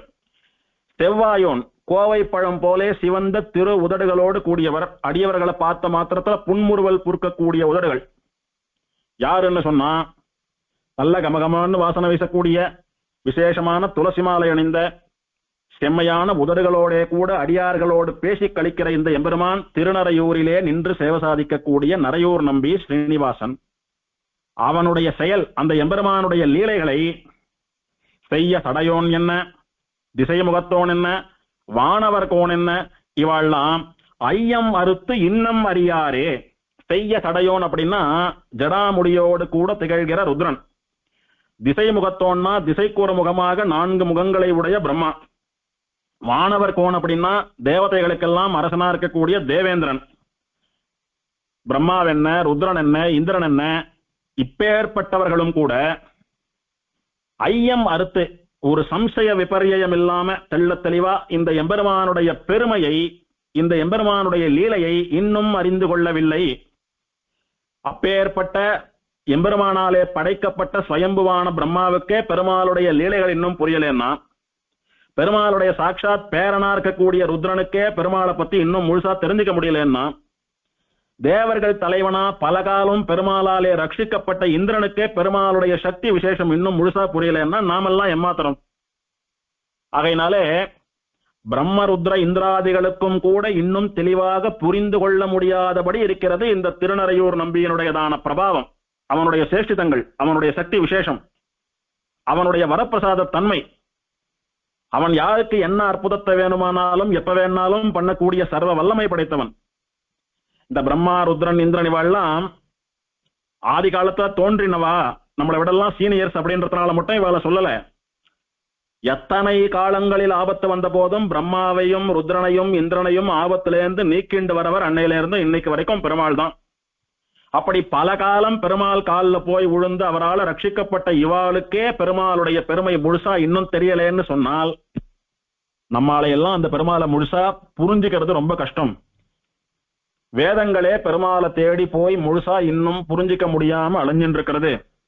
ஆகையினாலே எல்லாரை விடவும் ஆச்சரியமான சக்தி விசேஷம் கொண்டவன், கருணா விசேஷம் கொண்டவன், நமக்கெல்லாம் இவன் தான் கதின்னு அந்த வஞ்சுலவள்ளி தாயாரை முன்னிட்டு இந்த ஸ்ரீனிவாசன சரணாகதி பண்றது ஒழிய நமக்கு வேறு வழி கிடையாது. அதனால பெருமாளை நான் புரிஞ்சுக்கிறேன்னு ஆராய்ச்சி பண்ணாதீங்கோ, சாமான்யமால நம்மளால புரிஞ்சுக்க முடியாது, பெருமாளை சரணாகதி பண்ணுங்கன்னு தெரிவிக்கிறார். செய்ய சடையோன் திசைமுகத்தோன் வானவர்கோன் ஐயம் அறுத்து இன்னம் அறியாரே துய்ய மருணரையோர் வன்துழாய் மாயோன் செவ்வாயோன் திருநரையோர் நின்றான் செயல். ஆச்சரியமான தியான ஸ்லோகம். ஊடாவஞ்சுல நாயகி கலு நிஜ பிராதான்ய சுல்காபுரா சுத்தம் கேஹ விமானமத்ர சமணி முக்தா நதி பிராங்முகः அத்ரார்த்தீஷ சுரத்ருகல்ப பகவான் பூர்ணாஹ்வயः ஸ்ரீநிதிः பிரத்யக்ஷேன சதுர்முகேன ரிஷினா மேதாவினா ஆராத்யதே. ஊடா, இங்கே இருக்கக்கூடிய வஞ்சுல நாயகி, வஞ்சுலவள்ளி தாயார்னு சொல்லக்கூடியவள் பெருமாளாலே ஊடா திருமணம் செய்து கொள்ளப்பட்டாள். வஞ்சுலவள்ளி தாயாரை தேடிக்கொண்டு வந்து பெருமாள் வாசுதேவன் கல்யாணம் பண்ணி கொண்ட க்ஷேத்திரம் இந்த க்ஷேத்திரம். இந்த கல்யாணத்துக்குன்னு பெருமாள் ஒரு கன்யா சுல்கம் கொடுத்திருக்காரு. கன்யா சுல்கம் அப்படின்னா, இப்போது மணமகனுக்கு மணமகள் வீட்டார் வரதட்சணைன்னு சொல்லி கொடுக்கிறாளே, அந்த மாதிரி அந்த காலத்துல கல்யாணம் பண்ணி கொள்கிற பிள்ளை, கல்யாணம் பண்ணி கொள்ள போகிற பெண் வீட்டுக்கு கன்யா சுல்கம்னு சொல்லக்கூடிய தட்சணையை கொடுக்கணும். அந்த மாதிரி வஞ்சுலவள்ளி தாயாருக்கு அவளுடைய திருத்தகப்பனாரான மேதாவி ரிஷிக்கு பெருமாள் கன்யா சுல்கமா கல்யாணம் பண்ணி கொள்வதற்குரிய சீரா எண்ணத்தை கொடுத்து கல்யாணம் பண்ணிட்டார். அப்படின்னா வஞ்சுல நாயகி கழு நிஜப்பிராதான்ய சுல்காபுரா. இந்த க்ஷேத்திரம் ஸ்ரீனிவாச க்ஷேத்திரமா பெருமாளுடைய க்ஷேத்திரமா இருந்தாலும் வஞ்சுலவள்ளின்னு சொல்லக்கூடிய என் பெண்ணுக்குத்தான் இங்கே முக்கியத்துவம் அப்படின்னு வரத்தை கேட்டு இவர் சரின்னு சொன்னாவிட்டுதான் கல்யாணம் பண்ணி கொடுத்தார் ரிஷி. அதனால பெருமாள் இங்க நாச்சியாருக்கும் ரிஷிக்கும் எதை கன்யா சுல்கமா கொடுத்து கல்யாணம் பண்ணிக்கிறார் அப்படின்னா, என்னைக்கும் நான் ஒரு படி பின்னாலேயே இருப்பேன், பிராட்டியான வஞ்சுலவள்ளிக்குத்தான் இந்த க்ஷேத்திரத்துல சர்வ விதங்களிலும் சர்வ அவஸ்தைகளிலும் பிராதானியம். ஆஸ்தானத்துல இருக்கிறச்சையோ, உற்சவத்தப்பவோ, வீதி புறப்பாடு சமயத்திலேயோ, எல்லா சமயத்திலையும் நான் கொஞ்சம் அடக்கி வாசிக்கிறேன், பின்னாலேயே நிக்கிறேன், நீங்க வேண்டின்றபடி உங்க பொண்ணே எல்லாத்திலையும் முன்னிலை வகிக்கட்டும் அப்படின்னு பிராட்டிக்கு நிஜமான பிராதானியத்தை, முக்கியத்துவத்தை கன்யா சுல்கமாக மேதாவி ரிஷிக்கு வாக்கு கொடுத்து விட்டு பெருமாள் கல்யாணம் பண்ணி கொண்ட ஊர் இந்த ஊர். ஊடா வஞ்சுல நாயகி கலு நிஜ பிராதான்ய சுல்காபுரா. பிராட்டிக்கு பிராதானியம் கொடுத்து அதனாலே பிராட்டியினுடைய பெயரிலே நாச்சியார் கோயில் என்று வழங்கப்பட்ட இந்த ஊரில் சுத்தம் கேக விமானம், கேக விமானம், ஹேம விமானம், ஸ்ரீனிவாச விமானம் என்றெல்லாம் பெயர் பெற்ற, எம்பெருமானாலேயே நிர்மாணம் பண்ண பெற்ற, சுகந்தகிரி மலைக்கு மேலே எம்பெருமானாலேயே படைக்கப்பெற்ற சிருஷ்டிக்கப்பெற்ற ஸ்ரீனிவாச விமானத்தினுடைய நிழலிலே ச மணிமுக்தா நதி பிராங்முகா. மணிமுக்தா நதிக்கரையினுடைய கிழக்கிலே, மணிமுக்தா நதிக்கரையிலே கிழக்கு பார்த்தபடியாக அத்த அர்த்தீஷ சுரத்ருகல்ப பகவான் பூர்ணாஹ்வயா ஸ்ரீநிதிஹி. அங்கு வந்து யாரெல்லாம் மணிமுக்தா புஷ்கரணியில தீர்த்தாமாடி தன்னை சேவிக்கிறார்களோ அவர்கள் வேண்டிய அர்த்தங்களை எல்லாம் அனுகிரகம் பண்ணக்கூடிய கற்பக விருட்சமாக, கல்பக மரமாக எம்பெருமான் இங்கே எழுந்தருளியிருக்கிறான். அவன் பகவான் சாட்சாத் ஸ்ரீமன் நாராயணன். அவனுக்கு பூர்ணாஹ்வயா, பூர்ணன் என்ற பெயருடையவன். அப்படின்னா நம்பி என்கிற பெயரை உடையவன், திருநரையூர் நம்பின்னு பேரு. அவன் யார் தெரியுமா? ஸ்ரீன்னு சொல்லக்கூடிய வஞ்சுலவள்ளிக்கும் நிதியாக இருக்கக்கூடிய ஸ்ரீநிதி, ஸ்ரீனிவாசன் அவன். இது ஸ்ரீனிவாச க்ஷேத்திரம். இந்த எம்பெருமான் ஸ்ரீனிவாசன். பிரத்யக்ஷேன சதுர்முகேன, பிரம்மாவுக்கு பிரத்யக்ஷமா கல்யாண கோல சேவையை சாதித்தவனா, ரிஷினா மேதாவினா ஆராத்தியதே, மேதாவின்னு சொல்லக்கூடிய ரிஷியினாலே மாமனாராலே ஆராதிக்கப்பட்டவனாக எம்பெருமான் இங்கே எழுந்தருள் இருக்கிறான்.